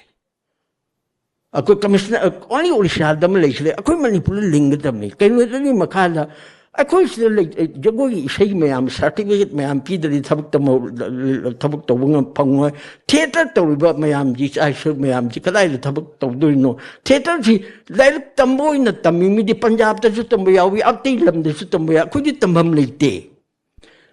kung yung parba kalay tamuni tamdali hingaroy kalay da nagsasangkritang tamgali loy na maglay halaw kalay tamni tambam siyam ba kung university kalilingoy dali no haidna lingap ka ande khoi ni kalisang gi matam da film ji su theater dona madre MA film de su pastor ga India ki ahan bo henji BA pastor ga adi institute le BA na te ko mo diploma gi ama mitol singi university na te mo gi de puna su university na te aduga esali te ai su institute university na te Manipur da na han me university ONG masida pastor la kan BA me thoga kalma film namdar su theater tawdasu thaba ma phamga yaba klak ila bhaw hingba yaba kalang hero ngapto yabra ne haisu hayang phangdri adu BA period graduate orga IS thabdi ka yarga kagila Manipur University da कोई medical college है medical college से Manipur university certificate P परीक्षा में कोई थारी मकोई कनो थाबे IAS थारजो अम थारजो graduate थाबे यारदी अखोई छु कल यारो दो नदुदे अदुदि पास तौनबा यूनिवर्सिटी में लिंगदि मणिपुर दा अंगांग सिंगसि के नहारोल मैम सिगी थबक पीबे याबा एरिया सि लेरोय कनो शांति निकेतन दे एक तमजरपनी मतम मसिदगी पास तो भवा नतर अखोगी करे मखोदि ओजा हपप कांदा यूनिवर्सिटी दे पास तो है यूनिवर्सिटी दे पास तो जगोय हरप कांददी ओजा ओबि याददना यामनि वाय है उजि फाव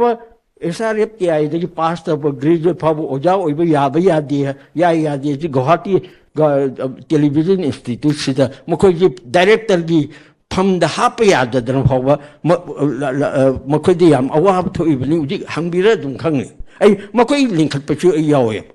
असम की गुवाहाटी इंस्टीट्यूट से लिंखपगी मरुइबसे ऐना मखोई चीफ मिनिस्टर से अनि उनै कनो असम दजु मयाम जे आर्टिस्ट मयाम जे पुनब कांद मपानी लाकपा ऐना चंगुलदि मयाम पुनब याम लाए मखोजु पुलु यादव का सुयाम ले अदुना ऐजि चिंगना मखोई महंतन ओरिंगाइदा चंगगा उनरगा मदुगी मखोई इंस्टीट्यूट से लिंगी से अदुई मखोई लम से लम जो इमीडिएटली पी मखोइना जिकी कमिश्नर मखोई लम पान बदुन पीरगा मसी सेंगी बने अजिति कमदौरे असम तकोखरे मदि पास्टर अंगांग सिंग दुना ngasiदी लिट तौदना बॉम्बे द भाव साउंडगी फाउली सिंगे असम दे पास्टर अंगांग सिंगनेबा मदुम खंगनी फिल्म नंबर कामुना अदुम खंगनी आई हाइजन बमतन तीको फिल्म दा हाइजन गे लिगा ज्वार पे अदु नत्ती को आई हाइजन जों येंबियो अदे थोरप आ बाबू योरे ले अखोनी हेल आई हेल दे हाइजरो अखोई मखोई दि आसाम दगी अखोई कंत तारम दब मणिपुर नेबा अखोई ले मतम जिरा हुजेक्ति यामना आसाम याम थिनि हेन खरेबा कल्चर की मखादा मखोई गुवाहाटी इंटरनेशनल फिल्म फेस्टिवल से करोड़ अनी पी चई अनी को अगी ngarang nong phadok la pa ti thi opening film oismi makoi Indian section ki adu makoina asok phajana chakhla isi kaino ba institute amal lingrab di yaro shini adu masi institute se akoin mangjak pomang ne ba ngasi chei tar tum dal le le ba 2016 daling kalamado ngasi ba tum dal le isi kaino sine who is responsible this is criminal policy di manipur ki kano akhoi de yam thin la ba akhoi de yam thin la ba makhoi da aina habdi la le hal je akhoi tum dar haje bani ko kali gilo ba kadai drum soile chahi talupu institute lingaga class ama bhawa angang gi tohon bangam dradi ai sham ai muklan bisil leitre ba ai su soidana ai tokelu re ko waro dia de तो इसने कहीं governor में ले लमी governor दना three ने culture जे हाय दे खने रूप देगे इना मैं हम खंगे रमदर खंगे गवर्नर ने नो में उनके कल्चर जी संगाब नहीं सीधा कल्चर की यूनिवर्सिटी संगाब नहीं सीधा न कोई कल्चर की मंदिर 100 वर्ष ने इरो आगे चार थंग में सिका याम उसतन ngang देगी साउदर नोआम दे नि चिठी खबर दे फोंग एदल की लोई जाइम तो बोले मैं मखादे ले रो यार Governor Manipur apa governor ama, mayam khamgi bersong jauh balik. Adu tadi nasi tahu beje, illusion jarak sorry. Kan aina haja ke dalam dikasih neta, yang nungai 50 years old pada yes. So itu maki pajangan cepayani, karena betai, okey. Kalau nak training sekarang orang host juga, juga lona, masih lagi kan orang hingan sih. Mean the पैसा थोप यारदी अखोगी YouTube तगी कलीदी फंग यारिसिंगसिबु फजन खनबिरो Manipur the Lingi बसगी whole से आई नुक्तिगी खोरम जे आईदी छि मंदिर नि mayam yagi yabu to idi nungti gi khoramedi masi lakpa kan mitti ki pitai kalma matam dara masi lam chi mayam ta ka panja hogi ko aisina hape hada ke shambata jum macham da masi office or me ha mai secretary oi kan aina ko chen tender hol jar pan mayam jin yabi bidagi sigilam se film gi dumta in lugjar mulam ne sigilam ujing mayam ling sel libelam che hete yang biro 50 years ki leave ni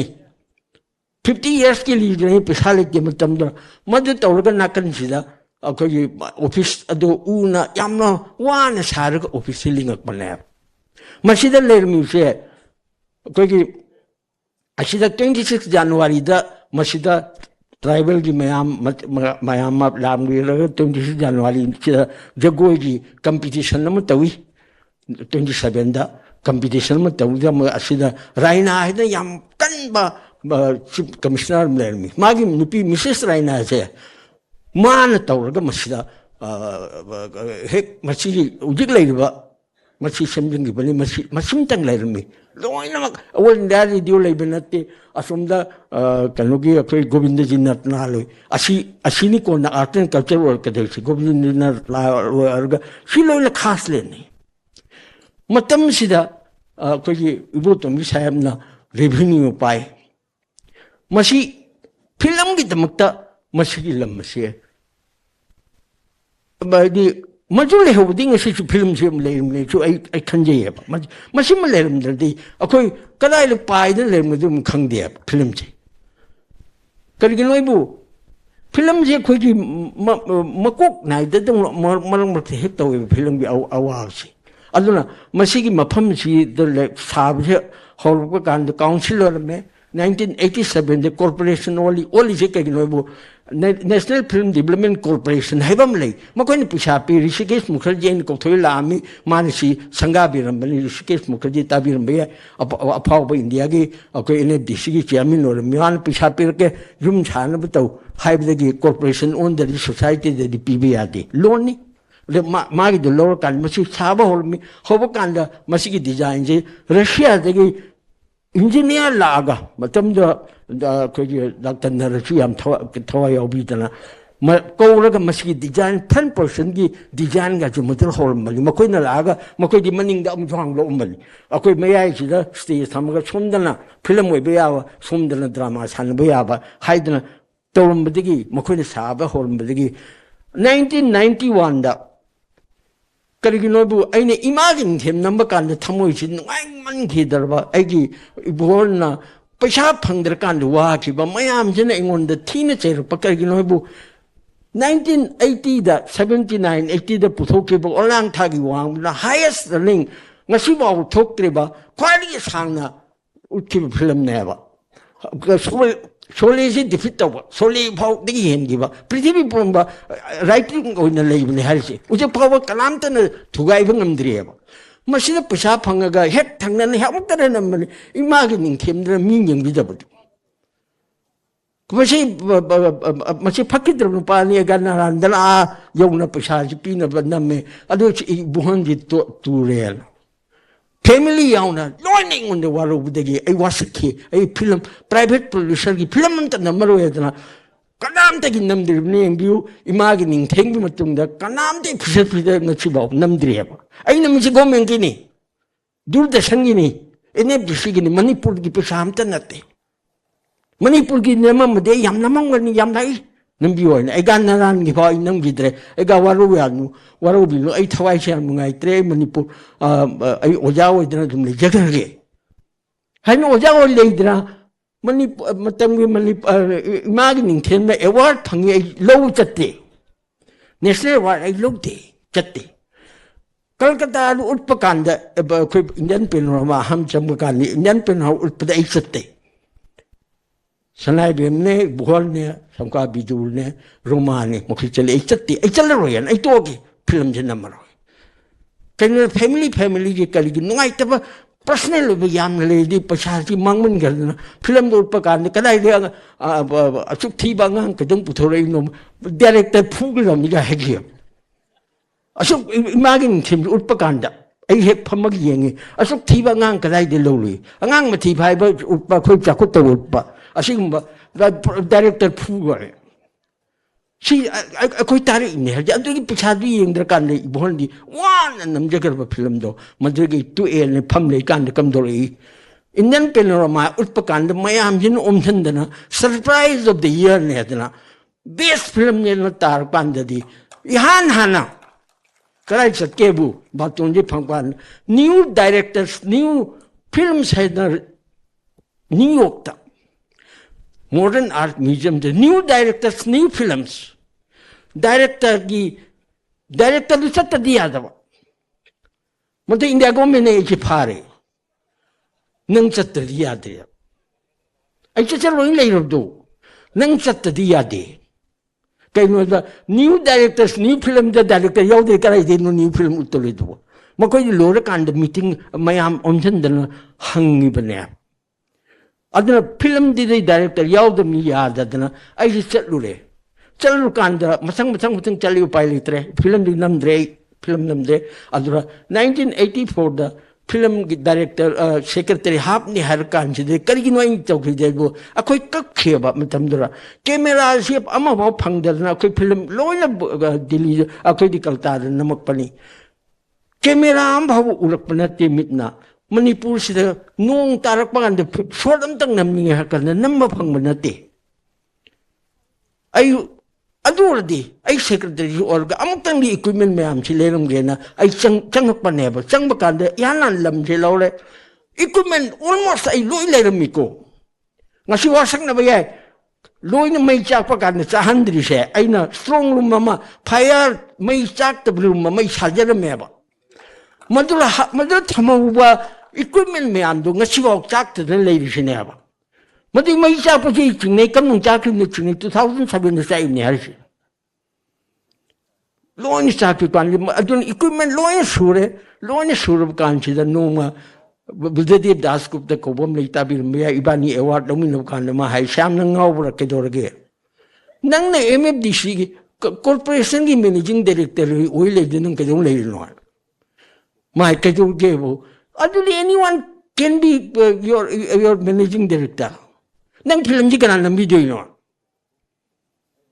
nang nami film ki standard sin nang ma ju bengal de ni na ai de bangali ko akoi mari mat akoi ngang na de yam line ngang na beli na ba nang ka jong na adu oi le li no si film ji kan nam video no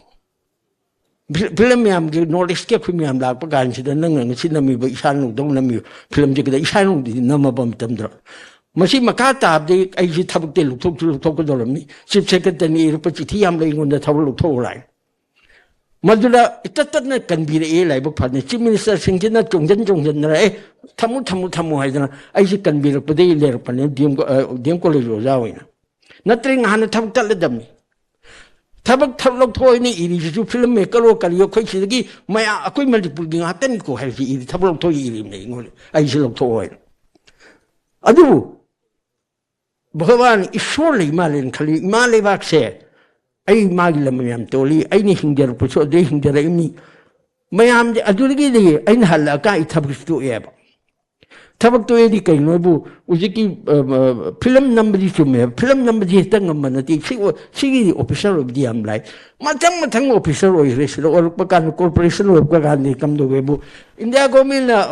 ko public undertaking me am loi muthale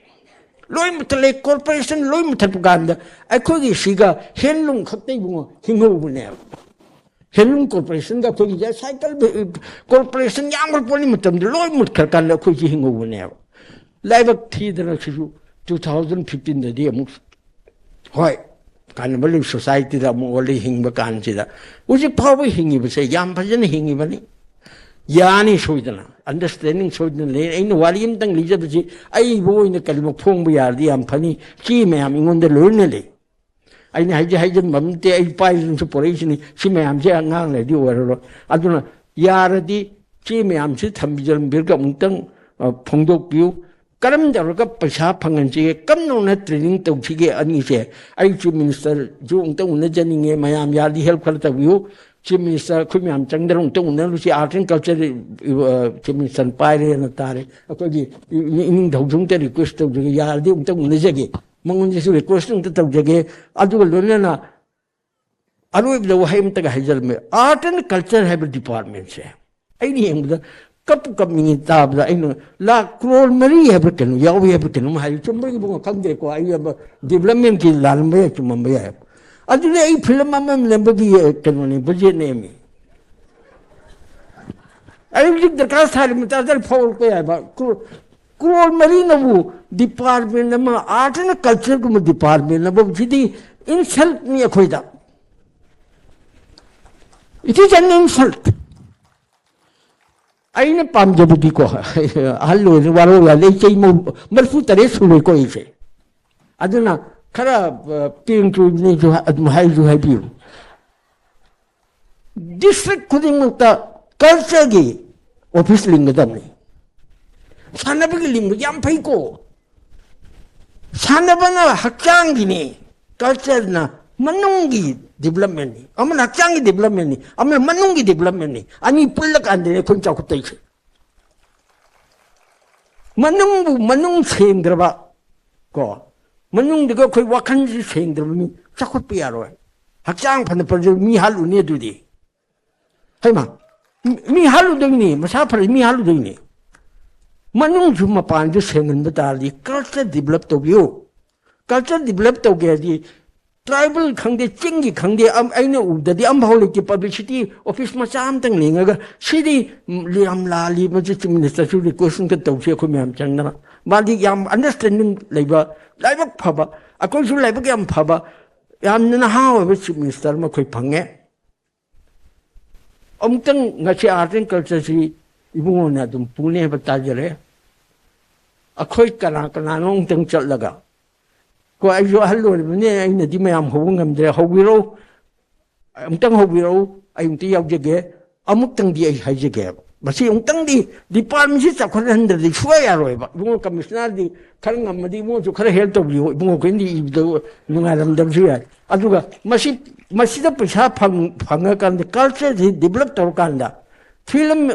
Loyamaksha culture, Nico, quick culture, Bo Takpangam Drava, Kanum to film Migi culture, Ulu, Kasuta Kopiarway. I know, I gave Irani film. Ibung film the festival that the holding Irani film festival that the view. I get Isano got Tanabukan, the Iran among maybe say. Isano, the Irani film, quite antanadana. How long was have on Tandra? Irani Henbayam Wayaba. Indian film ng deal to the Amta. A question when with the Gale, Nipium to Mokokum, then film the toy. Go. Makoi chap, Jabo Kenny, Passabadi Karihangurani. Annulation Jarge, I in Hajar will accompany hygiening Isasa. Yam no when you are Narabgam Pabani Lebax, the Pope say, Monsieur, feel proud of it. Kalimta Handaganu, Masida Chapchan Lebaxi Shevata, Benin Kalu. I Lebax the Pope with the film number Pangjabani. I am nothing. Bagatan Maharaj na, in Togiling, I didn't tie Jalunga. I Konungi Sida Pajama Chamber Bakan, Konungi, so you can know Jeremy. Matamkala, Yogala map, Konung Shahar Panda. As Bagatan Maharaj, multi intang Sarga, Mama, Ujik, Sangum Subiba, Asida, Amatasaji. Amatadi Govinda Mai until the Bagachandra Maharaj, Amtadi Saji. Haivkanda, Bagachandra Maharaj, you will carry no Kambira. Sri Govinda Natana, Kanam the Muti Sabia Devasida.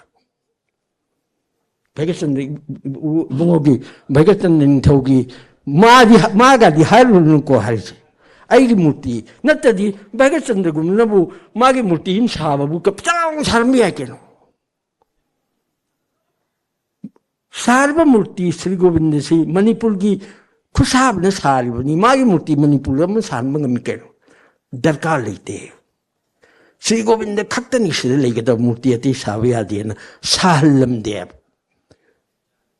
koi darkar lete pot ni darkar le di अखोइन पुथोक को पोतुनी दरकार ले रुपजे इसासा please वारुबे यादे ngasi yam chakot pa yam nungai badi chei yang khai ma thu changi ne another 50 years akhoi le roi nei khani ne khoi le roi da mi but uningi matam dura chei yang khai se ka yam chakol ke du uningi responsible le sincere oi ai hai ga be sincere tok san na ga no ko tok san na badi lai ne su khang mani mi ne su khang mani babo pang ne su kan khang ga no babo apang ba leite simtang mun na khang biu adna mayam bo amon na khoram jar waru yadre ahan wele khara ping chore na khan bi ro so dum khan bi ro adna mayam bo amon na khoram jar ga lusan jar de chu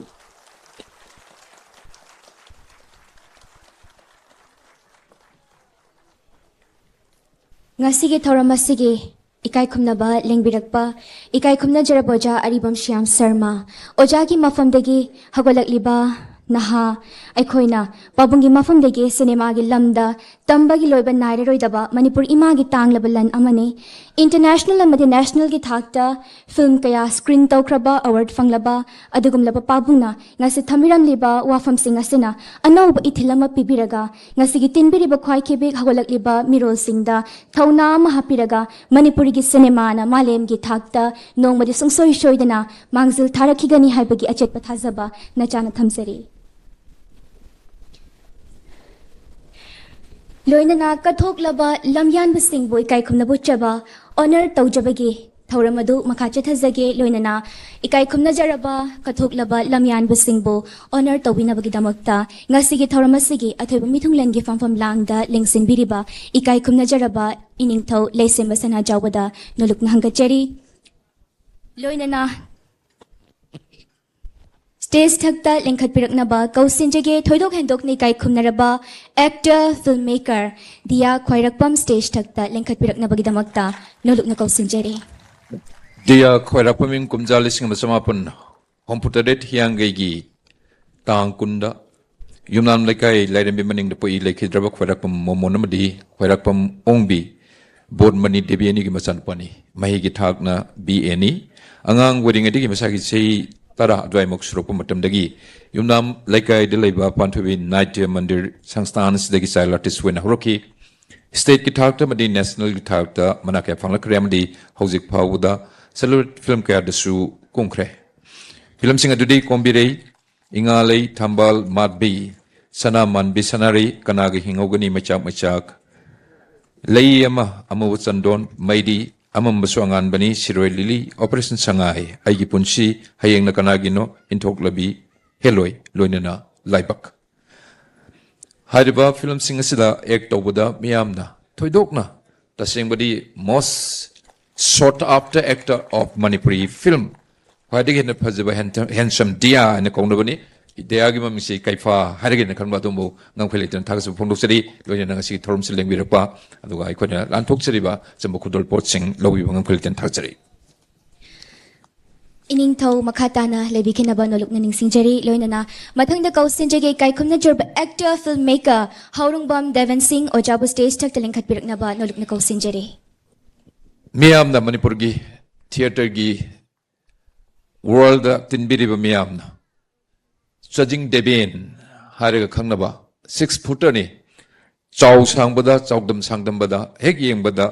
Tamu Debin Seduna MDuda Matam Sangna Theatre Sajing the Ladybug Theatre Gi Sangsan Puna Maximarune Theatre Gi background Yamna Pajana Leba Adugi Matakta art acting area si Kangbira Matunga film the Lapa Ain Hajabaduni Aduna Tamogi Haching View Aduna Negative role Sanaman Bisanari da Ubiba matamdani the mayamna lun khangbiraba tamu debeni aduna asengba artist born artist ni aduna area kudimakta marwena acting line da thoidokna pitorokba gifted quality yamna yawba born artist ni tamu deben sanavi hariba film sida musuni singjabani just punsi sidini singbani hai remembrance ni tamo thakdo mungang kholitan thagasu phondose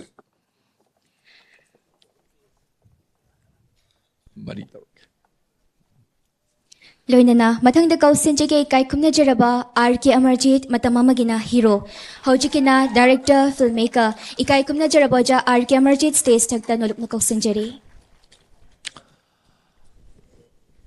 Manipur ki film Marwena Celluloid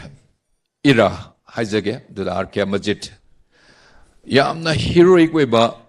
asing ba actor masam the manada maithong the punumakta Marwena. Action hero wina tolpo matam ne kun yam ngauze ki bani miyam na siyam pambi ki ba kumamba film miyam don ingsim giram gani namnabri na bright film ge associate to matam da adoka atopa banner kaya gi makha da kungi ba film miyam ngasi su na hon ningsingi maruena adu actor turn into director hojik selki na habiba adu konadi direction per kumatam da su kara kantha kathing na ka man bani adu thamoi dadi am thot banung siba kaino masak khangba yambung ni so thank you very much yambung asi lengbirakpa adu mungang phelitin thakjo phongdok se Loinana, Ining Tobusu, Takat Bufong Jeri. Matang da Katok Labalamyan Basingbo, Ikaikum Nabut Pinabagdamakta, Ngasigi Toramasigi, Atoiba, Lengbirakpana. Honor to Wikraba Matungda, Makachata Zarak Pasidi, Ngasigi Kaikum Nabaling Birakpa, Kaikum Nazarboja, Aribam Shiam Sermana, Honor to Winabagdamakta, Pabung Bonolukna, Kausinjeri. Loinana Kokachage, Kaikum Nazarabi, Tayanjam, Mema, negative amadi comedy role na mipong kuni magpusum do na pubangambi adugum labi ima stage tak tanulok na Kausinjeri. ise me magi acting sidi film da uzaba matam da not only film ado theater da maruena stage da toropa matam da different character roles hi hek hapcheling hichan ba atang ba nupi lakte ga thui bi actor ni maruena negative role na habi baduni Tungan film me ama ko ni yengjagi bado ado naughty girls da is a time jam me mila sa gi bado no le na harau do me no la ga di mi phu ro ka doini no ya pon des point tok na sa ba da pakcha ba he hapsan ba da patra se character se hapsan ba da he ta changkhon ba pakcha ba adu gumba yam tang la artist ni adu na nupi laktagi artist laktagi maru na tom thin nga na le dibi is a time jam me mani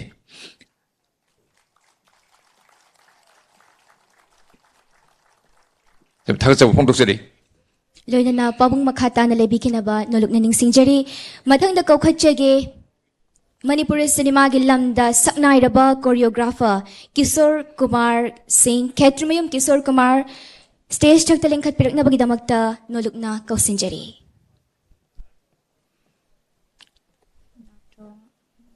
Dada Kishore Kumar, ngasi dara lengsim re. Hojik stage lang ka pirak na Kausinjeri dara se yam kuire lone jara ko marwena besides akoi gi video film gi movement adwai gi matam du dagi dum film si yam interest leina film si da dum join to hore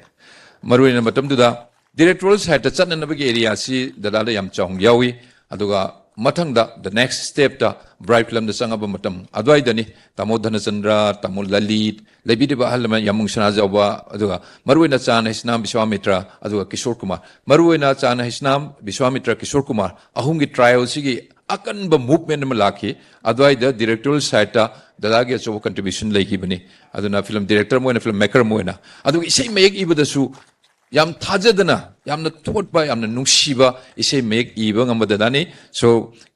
Ketrimayum Kishore Kumar adu munga khwelitan thakja phunuk chari Pabung Makata na lebi kigani. Loinana dada si choreographer mo ni film gi maruena chorus mayam aduga tongan bi isai gi song sequence da choreograph tabu motam su special presentation pi bangamba yamna atangba director ni Mathangda Kausinjage Kaikumna Jaraba editor Tarun Mangang stage tak talingkat pirak na bagidamakta Noluk na Kokacheri. Tatna koina wari hek sani film gi aesthetics na nungda yaure film gi phajaba sing se kadai dagi porkadona director haibasima aduna mapan gi editor haibasina director of the laboratory aduna editing room de hek changi ba matam dani masamak camera apaba cameraman ni aduna camera angle si phajana khangba editing torku matam da kwai dagi hen phajaba cut mayam si karmain purakani sequence si karmain thamni aduga basengna aesthetic haribasi sigi quality and value si karmain tokna film gi frame khuding makta image khuding makta half ka dege haibagi tongan ba talent leba maruena kwai dagi tang ba editor ni Doordarshan didike Imphal su lebirame Guwahati lebirame Silchar da lebirame Assam da adan hoji hoji su lebiribani Tarun Mangang adamu khalitan thagsa phondokjari Mathangda Kausenjige Kaikumna Jaraba Producer Director A. Rai Khan Stage Tag the Lengkhat Piraknabagidamagta Nolukna Kokhatcheri Tangkul community gi yamna tangba khoi loni jaba marupni Rai Khan lapiraga distance election birnan koksinjari Yes hoji Kakut Pere is coming right on the stage. Rai Khan Asang ba full length feature film Tangkul Londa Namak na bahon na bada Achowa Yam Sauba responsibility Adamani Lowa Maruena Manipuri Lon Maite Longi film sing number 2 Marui Karabu Kaman Wegre Adon Tangkul gi namak pamatamda Yamna specific way na Mahau singsi entertainment ki saruk information ki saruk education ki saruk maruina area singsi sok na nam na bahon na bada yamna research work towa ana Doordarshan da su lebi bani aduna Rai Khan adu ngam khalitan thagasari ngasi ki thorum sileng birapa ikona lanthok sari basam khudol pol sing khudol tamjabasi lawi bada adu ngam khalitan thagasari phondokjari Loinana Ikai Kumna Baleng Birakpa Pabung Aribam Shyam Sarma Bustu Thagat Bafongdokcheri Mathangi pioneer singbu felicitate tawbina ba honor tawbina bagidamakta ngasigi thoramasigi thoramapugi famfam langda lengsing biriba IAS 3 M Joy Singna honor tawbina bagidamakta nolukna ningsingjari Loinana kaukhatjage Art Director Brahmachari Mayum Santi Kumar Sarma stage thakta lengkhat pirakna bagidamakta nolukna kausinjari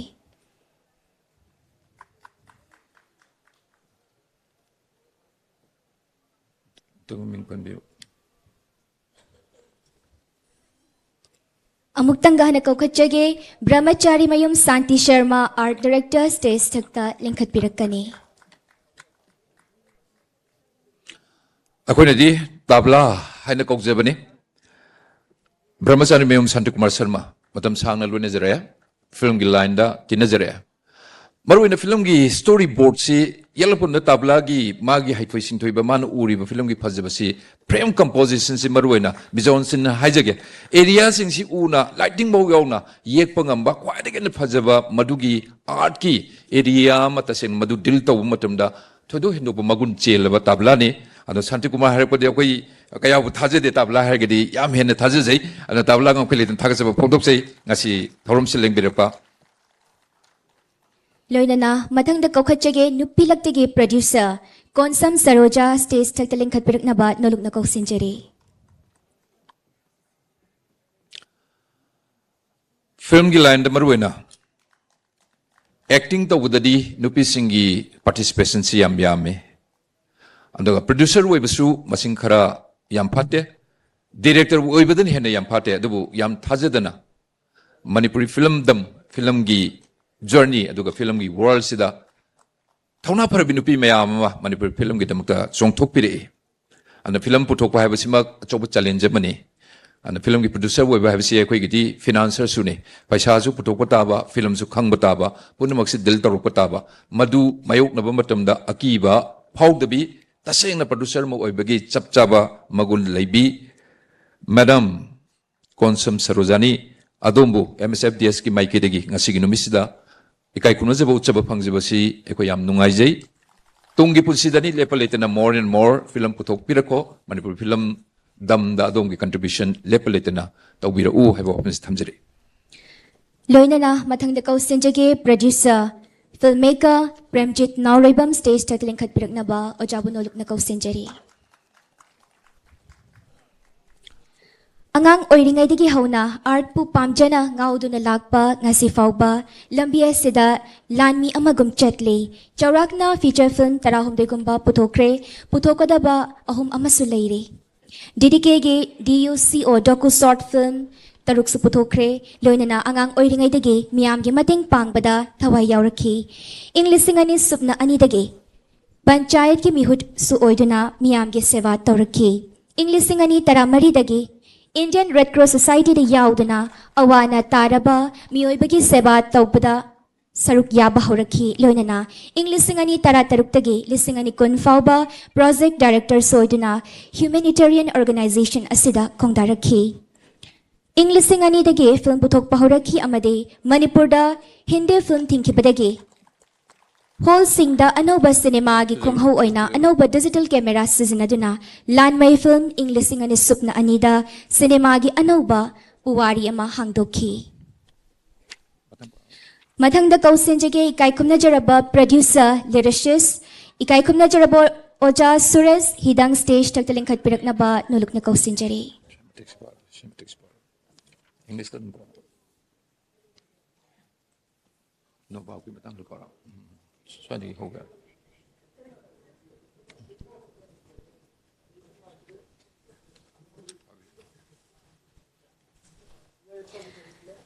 Ikai kumna jaraba Oja Suresh hidangi khut thakraba film khara mingoina panjarabada Mira Memcha Nobab Tato na naha oiringai Draupadi a woman. Ikai kumna jarabi imashi MK Binodinigi Bor Sahib Ongbi Sanatombida based Tobiba The Surrender Habine Chingba Isai Mayek Kayada Ojagi khut mayamna thoine hena ubikre.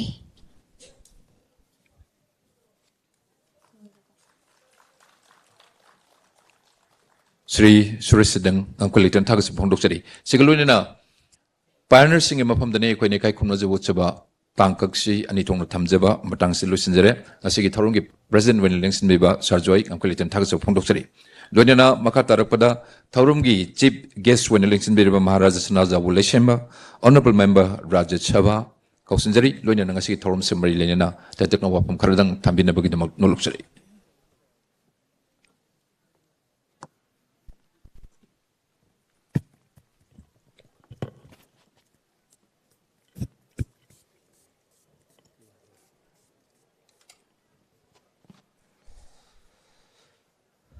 Mayam punamak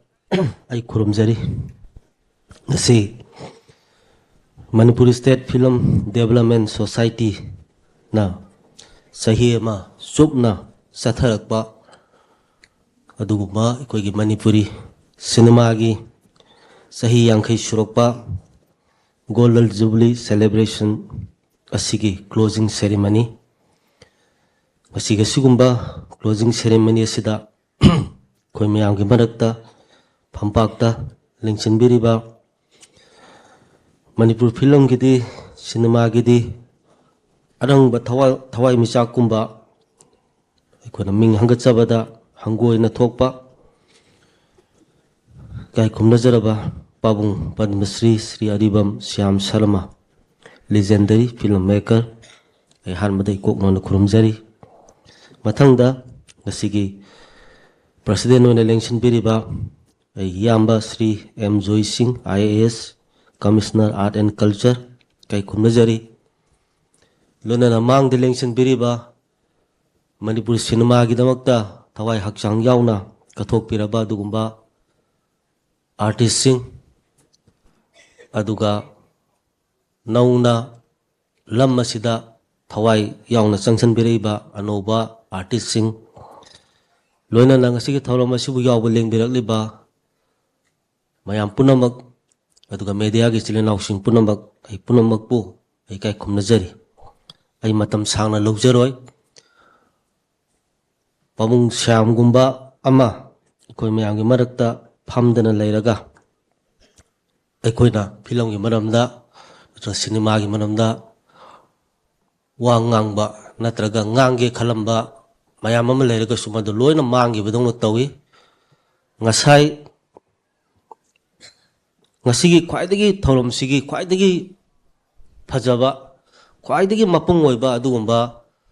thorom dudi masai paungi speech tu ne nai lojai ada loina yawgre aduna ekhoi kasu hainingai leitre aduna chaurangna sum khallubada ngasidi ekhoi film gi cheliba chongiba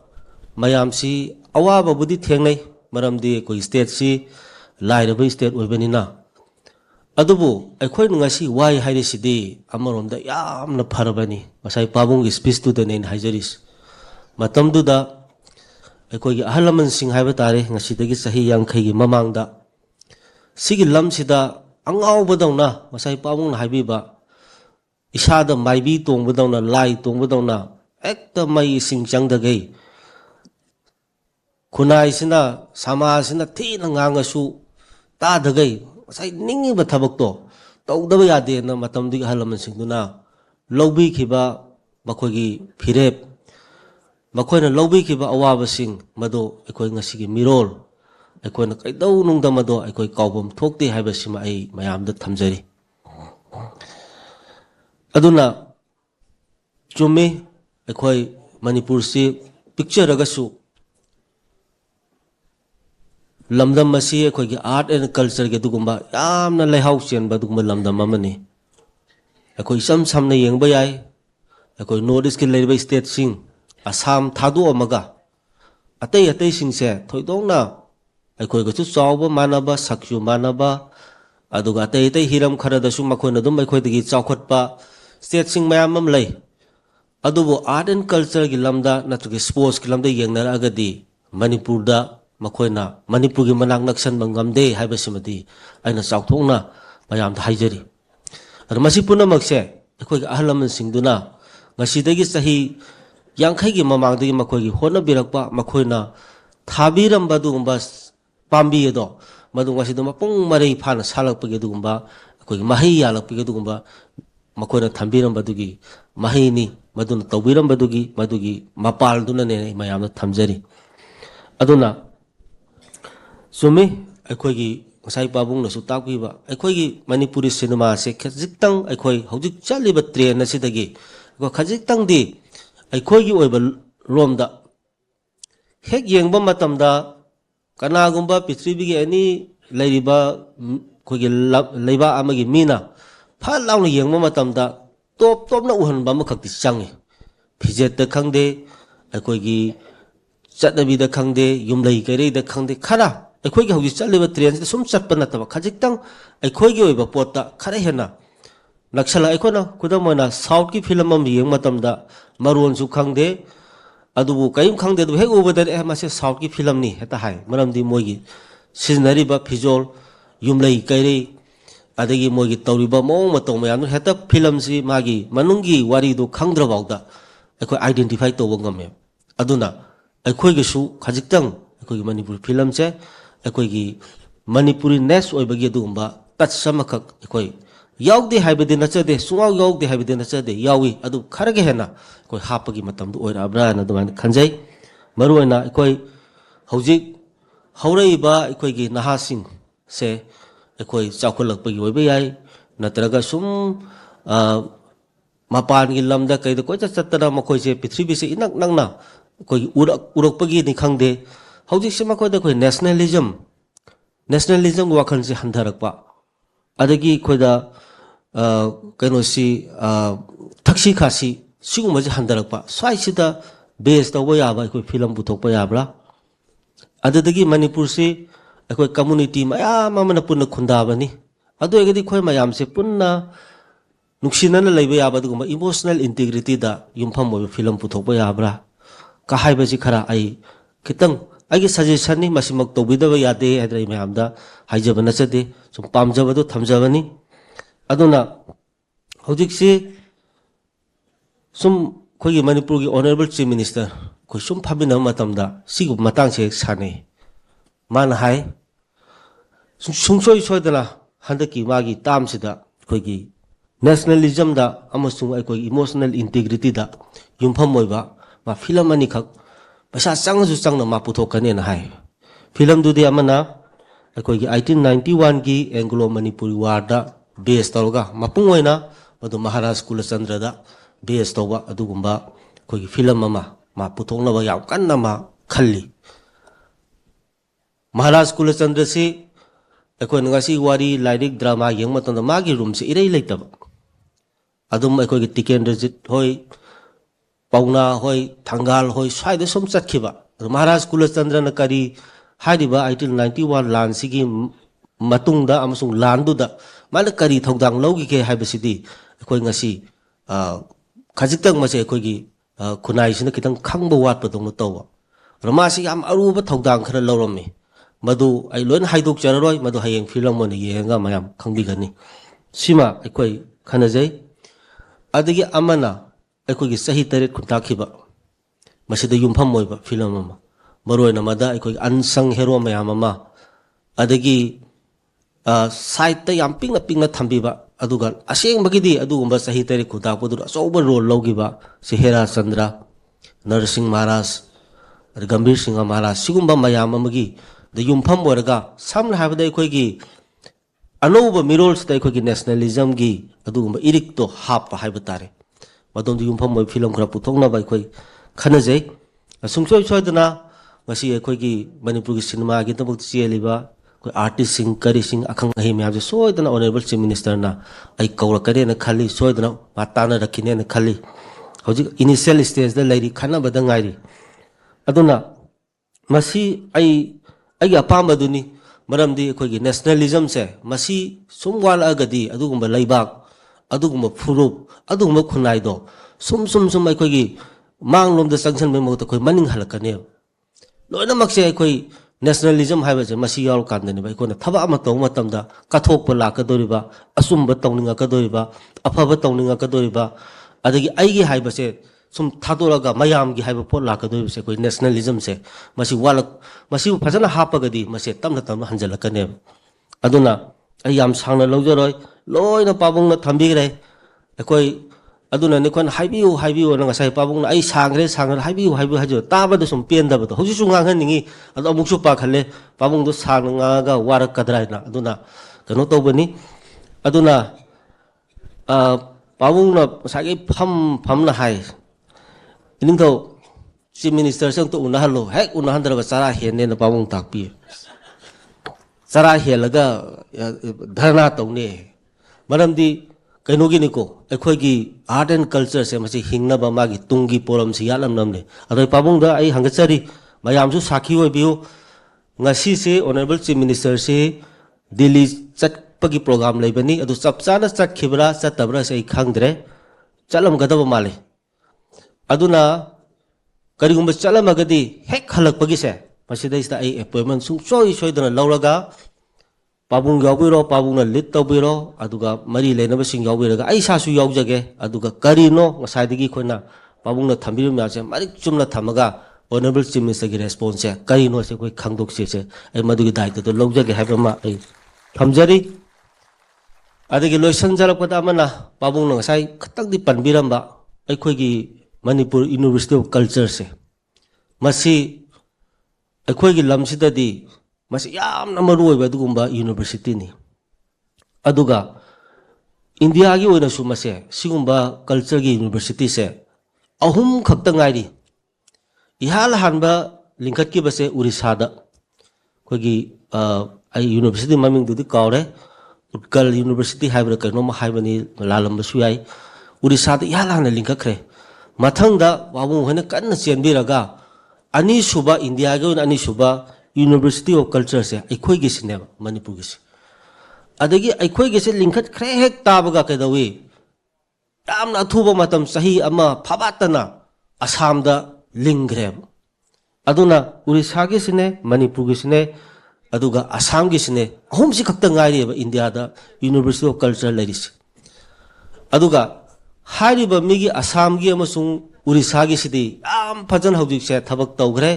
artist mayam ama masida tambidna takpidna adagi tamningba anova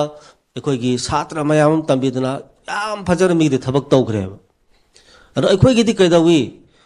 asuk yamna maru oiba aduga art and culture gi adugumba laihau chenba leibak su oiba sida asigi university se kari haini khoi gi napi marakta ekhoi gi targa leibadong leire masi maksu ai moi gi university gi tholoma ma yaujurubani ai si laktringai da adu masagi hujik building leite migi da wairaga lei adagi oja sing tolo phajana piba ngamde satra singi classroom leite awat ngaktani adu mase ai kopna ai khanjaraga aina masi aigi mamangi sahi gi parliament da aina Manipur University of Culture se smaina sum leraga de khoi se yararoi adagi state hairuni paisa leite sumai tawna du masi kana ponte na ai Central University on thok piro anai madugi hoji se yam kanna ai honajari adagi hayak pase madu ai khoi ngakta na yaroi state ki cabinet na madu ayaba piro cabinet ki kano ayaba yaudrak di yaro hentong na cabinet phamdana cabinet na ayaba pin hodi che matang chatna ada akoi gi yam kanna akoi gi masigi matang si nainaraga leiri aduna mayam punamag isor khoiramaga akoi thaujal bega de mai pakane na khali masi masu yam kanna ai honajari aduna ai matam sangna lojara makha da su khoi gi program leibanina aduna yamna nuai jai akoi chauthok jai siguma lamdam amada poga laira jaraga su culture gi adugumba lehau chen ba leiba amada pokchuru bana maram waraga akoi ngasidi pikhraba leibak sida akoi gi sahi yang khai ga suna akoi gi manipuri cinema sina hingam ba se ai adugumba hojik hingbiri ba pabung hoi adagi pabunga contemporary one leramba hojiti akoi mam thado ga laire pak chakraba du punamak tugi mafamda hingibam sung siriba punam sigraba punamak ki mafamda ai ikok nonjari makoi punamak na khanjana ba manglando akoi khajik tang orasu akoi mayam sangna mado mai pahanba mona ningbodo thunghanba ngamnaba akoi honaminasi adu ngasai pabung na thambiba akoi nuksinau lingjel manau punna tanaraga thabak tawunu haibase akoi kaugumsi aduna wafam khara sei tentang na thamjaraga manipuri cinema se ngasi sahi yangkai sure matang mai pang na sadra sahi kya numit thana leiba makai manipuri cinema se mutpa mangba aduga magi ifut se tattabu oisunu haiba wafam se thamjaraga ai mayam punung bukrum se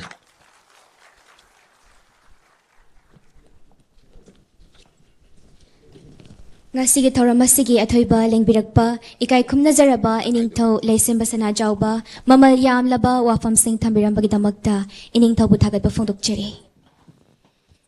Makatarak Pathaurumsi honoring the celebrities. Celebrities is Manipuri film gini, Manipuri cinema gini. 50 years suraba Manipuri cinema gi concert seda. Cinema gi heart and soul oiriba maruena. Actor sing. Cinema gi thawai oiriba actor sing. Akoi nadi star haiba fajagar tam se tam na lediba soking amdaba paige phangdaba ubodi uba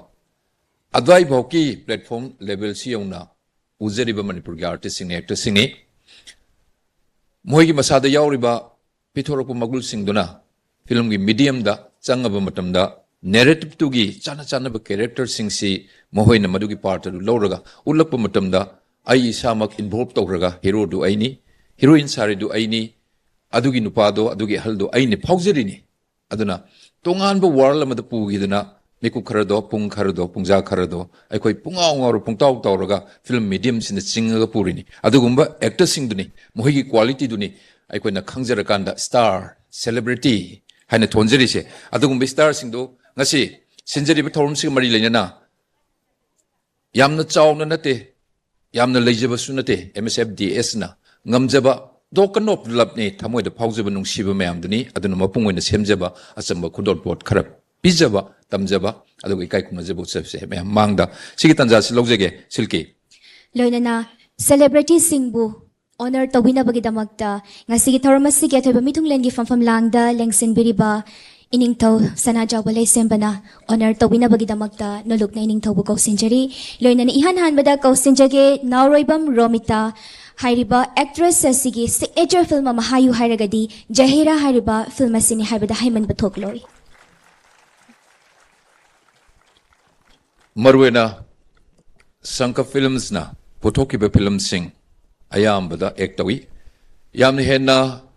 khoidana kiba miyamna pamna gibasi nongju hing lakpo matamda romita gi top magi character aduga magi exposure in terms of film da khoi uba phangjaki lei amada Magna Sakiba role aduga film si celluloid matam dudani romita na yam phajana act tawirami adu ngasi su phajabadu handri so charming and sizzling romita ngasi amuk once again unajabagi tanja si phangjaba matamda yam na nungaijai Manipuri film na aduga film gi ngaujeriba film labas kuding makna film babs kuding makna romita bu matam kuding makta kaujaba lejade aduna lepalaitana adongi tanglaba artist mo bigi quality mayam du contribute to view kudol tam view Manipur film da lepalaitana kudol to view have si hajege Next, I would like to welcome one and only Joycey Ngasangwa Tangkul actor to please kindly come up on the stage. Joycey Ngasangwa Tangkul community gi puruki tanglubi artist ni ngasigi Manipur gi akoina sinjeriba festival of Manipur films khaltagi weba sigi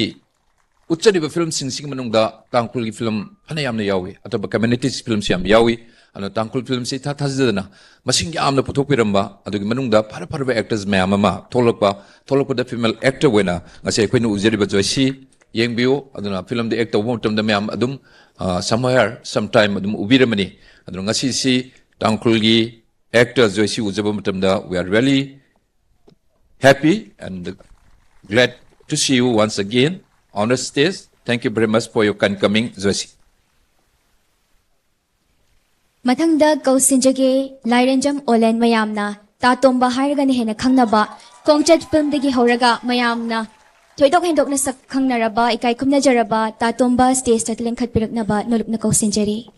Khongset ki tatomba kawwi abana te aduni ming da panbada hoji khubi rebe khubak tuni aduna artist amagi magun and artist sing asu hena khangbiri bani aduna artist sing boy kone kayam nungsi jage aduna lairenjam olen marwena film khakta da natna miyamgi laibaki seba tawbudasu pungning sangaktana marwena social worker moina work tawba aduga election na chingba khotpa lepakpa maipalakpa matang film du uba tatombadu taibang da su manana dum tawropa tatomega ngakpa quality ni aduna film nung sibiu ate hiram da te da interest lebiraga su film di thadok pino film kawbi ganu ana film da dungi chawru mafam kan le si mahan bigano da olen da haijage thank you very much for your kind coming tun hajilo Mathangda kausinjage kai khumna jaraba saknairaba actor Denny Likmabam stage tak lengkhat pirakna bagidamakta nolupna kausinjari ada ning taw sigaw another amadi danga tawbiramo aduga the rest tu pabung sulebiri aduga sarjo sulebiri hoy tabjage Denny Likmabam mayam khubak si kharaga yamna hawbe ay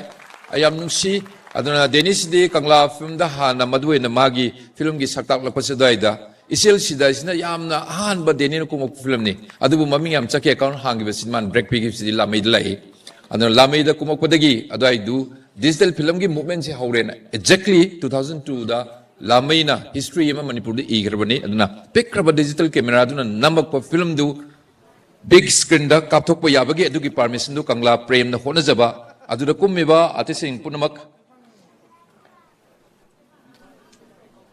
oh thank you very much for the ningsing biris ni history and throwback ni si kaw su yaroi aduna ining thole se masana jang takpiri sini anu lamai gi release over premier pigi badu ining thong badu tawgi na sigi nu shiba mayam se we'll never forget it aduna film sidi loina bak isam samda bani nak nak bani thong thagasari aduga yes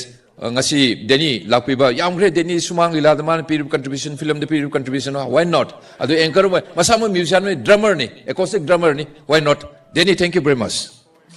Mathangda kausinjage Rajkumar Somorendra Singh mayamna thoidok hendokna kaiku hairaga khangnabiba ikai kumna jaraba kaiku na stage ta lengkhat pirakna bagidamakta nolupna kausinjari kaiku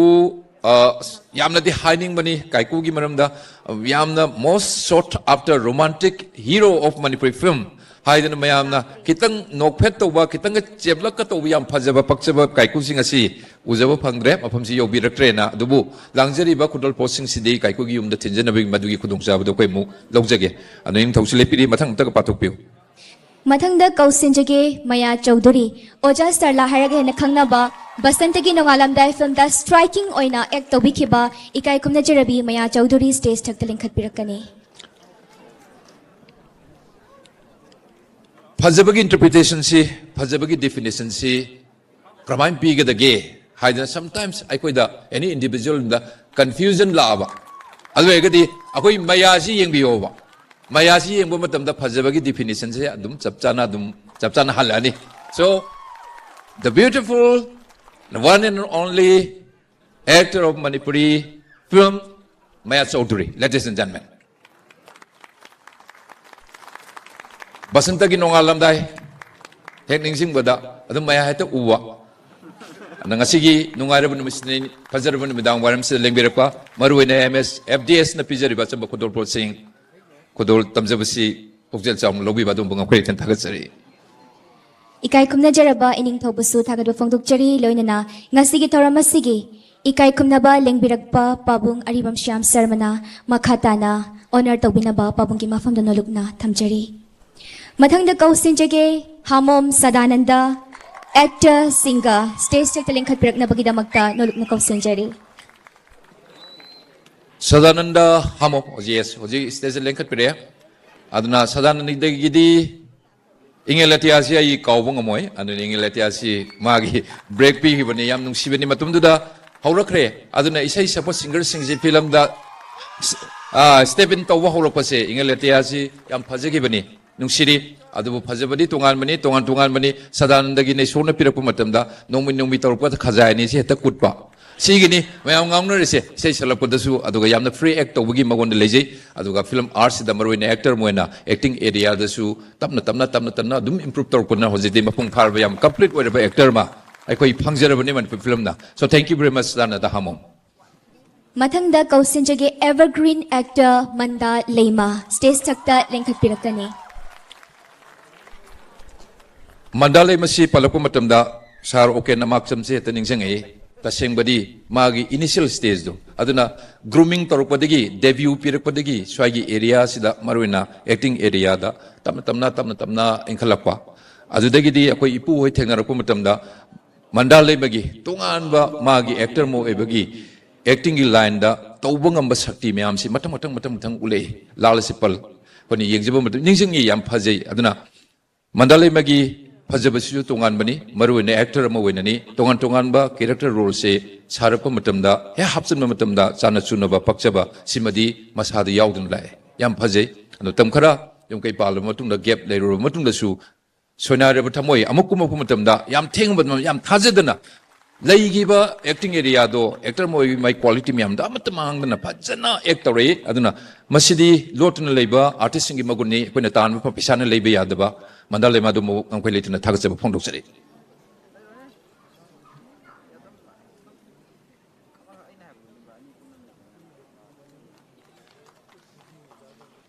Mathangda lengkhat pirakna bagidamagta kausinjage thoidok hendok na saknai rabi Devita Urikingbam stage takta lengkhat pirakna bagidamagta kausinjari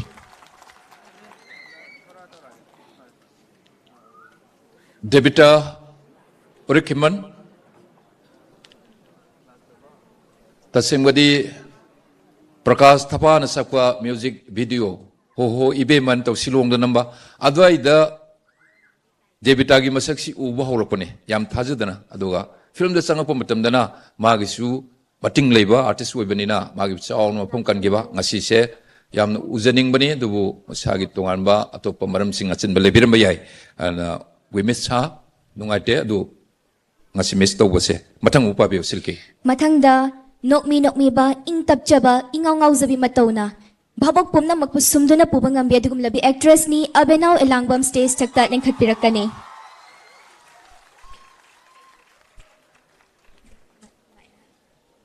Abenaw atamba artist marakta hena tamba artist ma woideni adu magi acting si pungtong tongan bani hoji silke na habiri duni ngang thoro panama torope acting na ama Nupam Chawe na mung tholokani khara nomi ba khara saugan ba mu aduna pakchaba habisna saruk yamba atangba artist na beno adanga si se senjeri ba thawum sileng birakpa marwena lanthok sariba chamba control posing lobi ba sigidamakta MSFDS ki maike degi thagachu pondok sari marwena Manipur ki film gi world tinjeri ba film labas kodi maki maike degi abeno ngakili thagachu pondok sari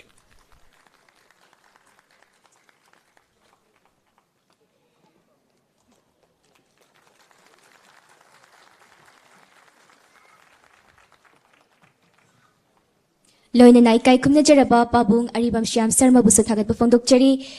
Makachada zarak po na ikay kumna jaraba nga sige thoromapugi famfam langda lengsin biriba IAS 3 M Joy Singh na honor tawina bagidamagta nuluk na thamjari mathangda kausin jige ikay kumna jaraba actor Gokul Athokpam stage takta lengkhat pirakani Khubak wali laubusu wali karaga. Yes, thank you very much. Thank you very much. So once again, ladies and gentlemen, presenting you Gokul Atopam. Nupi ki phajabadi am haigre, nupa ki phajabasi khara mu haige nupa ne nakhar su misang sangen khanjari. Aduna Bollywood ki stars में हम कोई उड़े गोकुल दगी हेन बम ते याव पोंते सावर की में हम उड़े अमोय न ठीक रे गोकुल दगी अदना tall and slim फजे बसे स्वाई ले रे handsome does as handsome है बदुनी अदना तो थोड़ा पदे पक्ष बदो अन फिल्म की लाइन दे एक्टर मोय ने एक्टर को मतम दसु असुक मिटे पक्ष बा याम heroic way बा hero ने प्रोजेक्ट तो मतम दा hero दोनो वाक तो वंगम बा एक तो वंगम बा गोकुल थास फोंदो सरी Mathangda kausinjagi antagonist character dagi horaga ngasi ngasina protagonist character amada mayamgi mafumda saktakli badugumlaba actor Gurumayum Boni stage takta inkhatpirakani. Boni Sharma thodo hindona myam khangbire maithong yamba multifaceted actor ni area si yam art ki lamda Boni na sok taba theng da mafum leiten ana theater ki background phajana lei sigi matangda sumang lila Yam Pazana Nakne associate Tawi, then comes to the world of Manipuri cinema. Aduna areas in Yam Yamgre, Karimapam the heck, Akuna Tawziribe and Kargisim Pamita Uju, Pagi Suyauni says you Sakani, Lo never Torundini, Aduna, CD Miaman Hector Tawgedangam Dava, Aduna Yam the multifaceted Dweba Tang by Actorni, Akogi Lakta, Manipurda, Akogi Asset when Lejeriba. Thank you very much for your kind coming, Boni Sharma.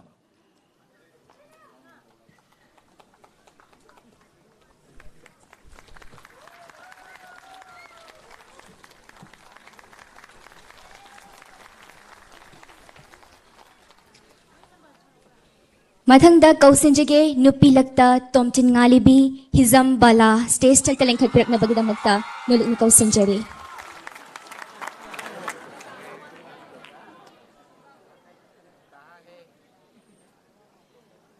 Bala hizam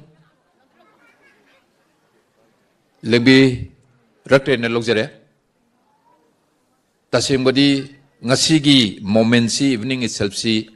Manipur film ki wani di quite hen tang ba am precious moment ni adna karigumba lengbir amagadi hen nai koida chauthok sa su phau ba nungsu nungai ba aduga tang ba artist sing si miam na dum khawrang den leba uning ba madugi tanja du su Mr. Wedu atopa maram lebiram gani adna mathang khudong chaba matam da sodin lengbiro aduga ngasigi langjari ba kudul posting sidi balagi yumda ekoi thinjina big madugi tanja du lawjage silki mathang pabi Mathangda kausinjage Laisram Soma stage takta lengkhat na bagidamagta nuluk ni kausinjari. Somasu Bangkok ta sakhi bagi pau heba chrokom tajei ana out of station way banina ngasidi in person wena physically participate to budi yaw budi sodina ngamaroi aduna sisu miss tawrini adu kudong saba matam dani ekoi adum ekoi gi MSFDS ki doors di dum open tawjarabni for all the film lovers aduga film that directly indirectly work to biriba sakna sanri punamaki mathang pabi Mathanga sidi extreme character da thoidok hendok na sakhang narabi but sare pakchabi awana sare pakchabi wafam singa si thamak pada mayam na thoidok hendok na sakhang narabi national awardee tonthoi nganbi stage takta nuluk ni kausinjari. Lesang tem tonthoi ngam la hanjanim ko mayam mama lapi da basi warubudi na sede hena lahaning baduni anu ngasi gathering se ngasi congregation se yamna maram chaba yamna nungai jaban mit amadi go jaban anyway aduna bala mistawi soma aduga tonthoi ngambi punamaksi mistawi sir joy amukana thagachaba phondok sagi phamam lang lengsin begani loinana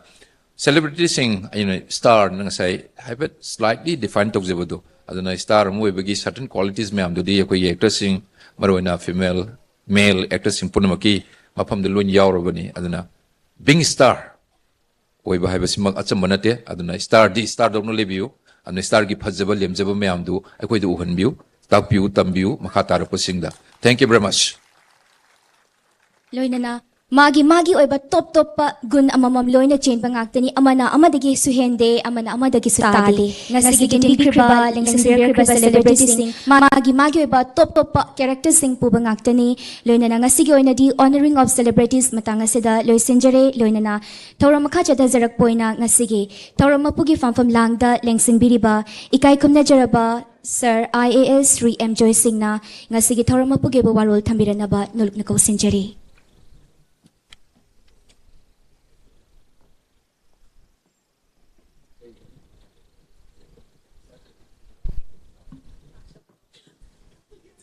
ngasi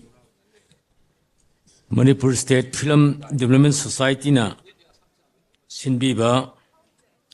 say muchum satharakpa Golden Jubilee celebration of Manipuri cinema sigi closing ceremony da lengsin biriba hoi punamani kai khunajariba tharumasigi sigwes hoi biriba mengoi nangacharabada Maharaj Sana Jubilee Semba, Honorable Member Rai Sabha, Loinana, Guest of Honor Gi Phom Lang Lengsin Biriba, Mingoina Hangacharabada, Padmasiri, Aribam Syam Sharma, legendary filmmaker Pabung. Adukisu Matak Tangasigi, Thorumasal Lengsin Biriba, Film Bunung Sibiba, Aduga, Director, Producer, Artist, tongan ba ekoi invitees sing dignitaries sing punamak press amadi electronics media gi chinaw punamak hanumukta khurumjari kai khumjabusari mang da yam phajana ekoi pawungna yamna film gi matang da koi phajaba ekoi gi ohening ba adagi hanadagi chatharai ba khongsa journey mayam sigi mayam marik sumna haibi gre aduna koine thoidong dongna hainingai thoine lejadi yamna nungai jabadi ngasi koigi celebrities mayam sing aduga film gi pioneer sing mayam ma mathang kokthok piraga koi kai khumna jaba honor tobo utpi ba si yamna nungai jai aduna koina screen da uba adi yamna kari haitare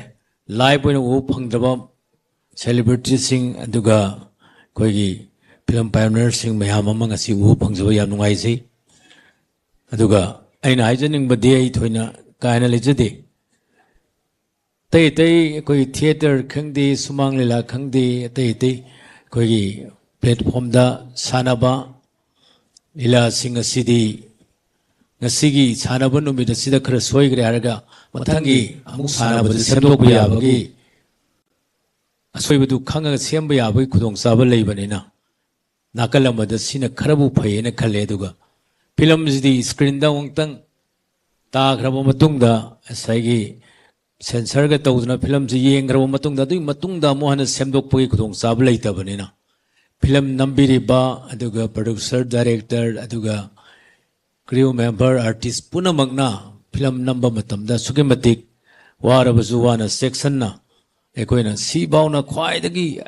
igi isagi Doctor Kwai Pazo Matang, do Yobung a man a Kanbawara Suana, Adu Wawi sang, Hona Biraga, Pilam the Sukematic section, Nambiraga, scripts, E. Biliva Kambu Nasu, I do a screenplay the Su, Yam Kupna, Yang Biraga Putok Pinaba, I mayam da built Ozage, Duna, Yam Sangna Hajar Roy,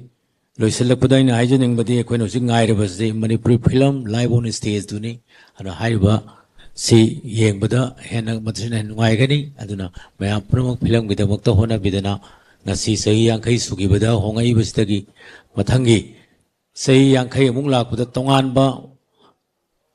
world gi thak ta puk tholak pa matam da sob ta ba state khudang mukta handa da ba adugumba film puthok pirakna film gi khongsat ta prithvi gi khongsat ta yaw ba ngamna ba hona biu haiba bai jar ga swai ten jari thank you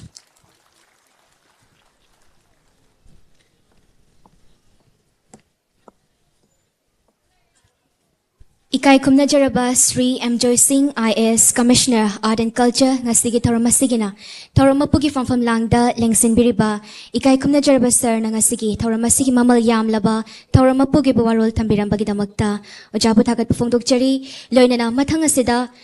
Thorumgi makhacha thajarak poina words of gratitude thagat warol thambinamagidamagta kausinjage ikai khumna jaraba pabung Laimayum Surjakanta Sarma renowned filmmaker director cameraman loinana former chairman film forum Manipur ikai khumna jarabaza Laimayum Surjakanta Sarma stage takta lingkhat pirakani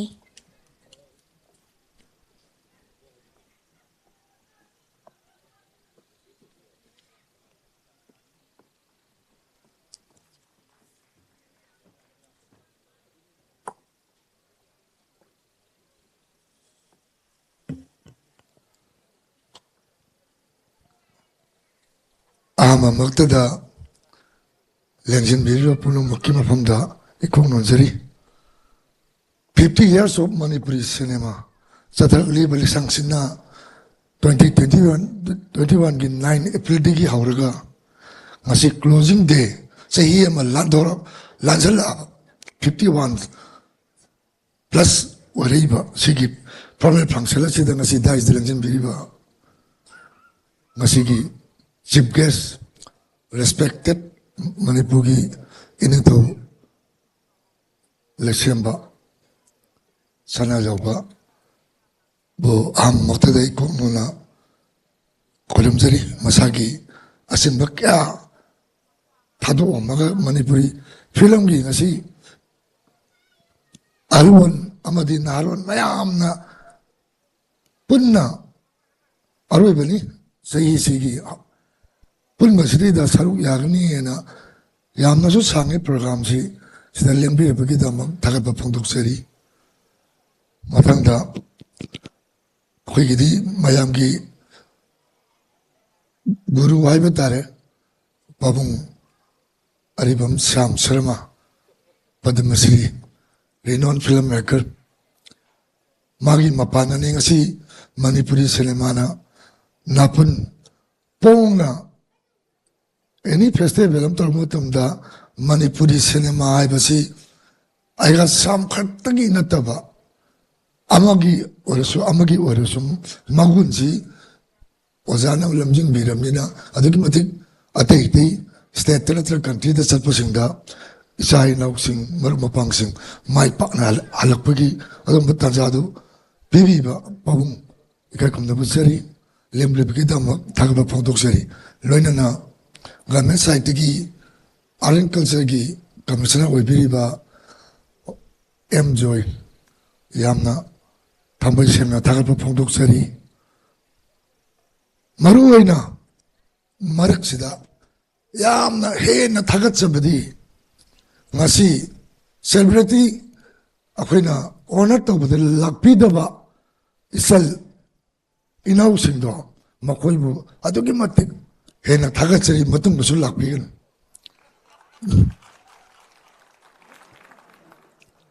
Lagyan bibir pula mag amadi media gi sinaw print amasung electronic gi sinaw nung amadi gi saksar bra sadabra khandri pung sai morning session digi ni coverage to biri basi ngamkhili tena tagat seri loina na ngasi gi festival sahi masum Pangdolak liba, sedida maruai na volunteers sing, nung tigi present ni makoy nung absent weda ba, amadit technician sing cinema operator section da lady ba, operator section sing ni ani hong katani, sahi makatora ba ni mo isi, sahi means lep kiba ni mitu ba di count out ka so do so 50 years of Manipur cinema gi, sahi masum na satrak pa celebration na sida mo gi katok pa. Government ki side ki moi tolo pangde moi si contract ne simtang so koi sar commissioner election biri mase ai hana na mamang so hai jare simtang ka puning sing jen biu tolo chata ba mayam no yom sel laga 50 years of Manipur cinema se sathar jarak pani katho ba mayam do adusu amuga hana na thagat charaga mathum dosu katho kesi ipa Ima later so sini no mayam na yung pusi hari kay loisan jara ke thank you.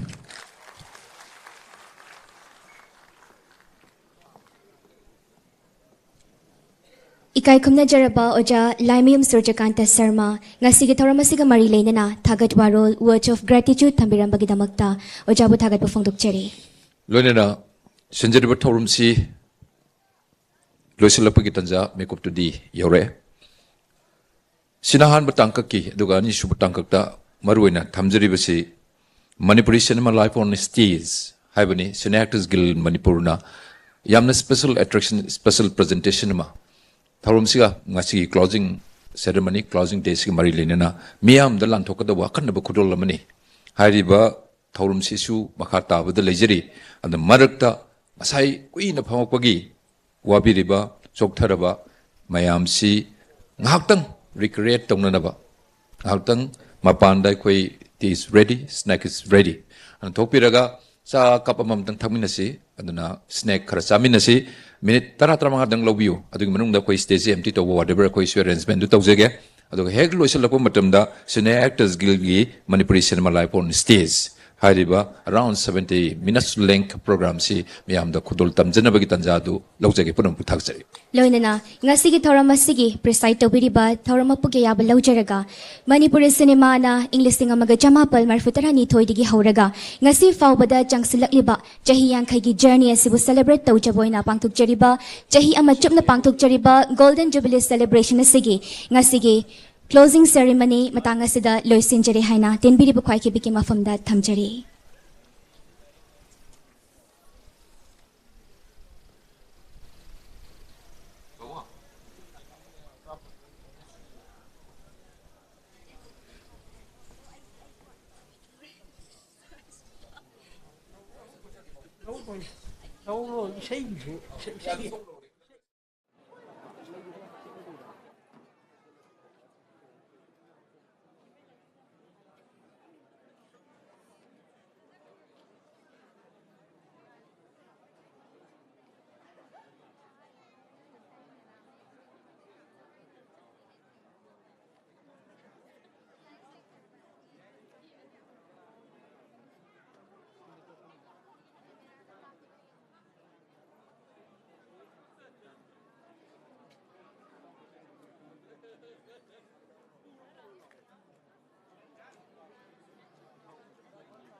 Hello, hello.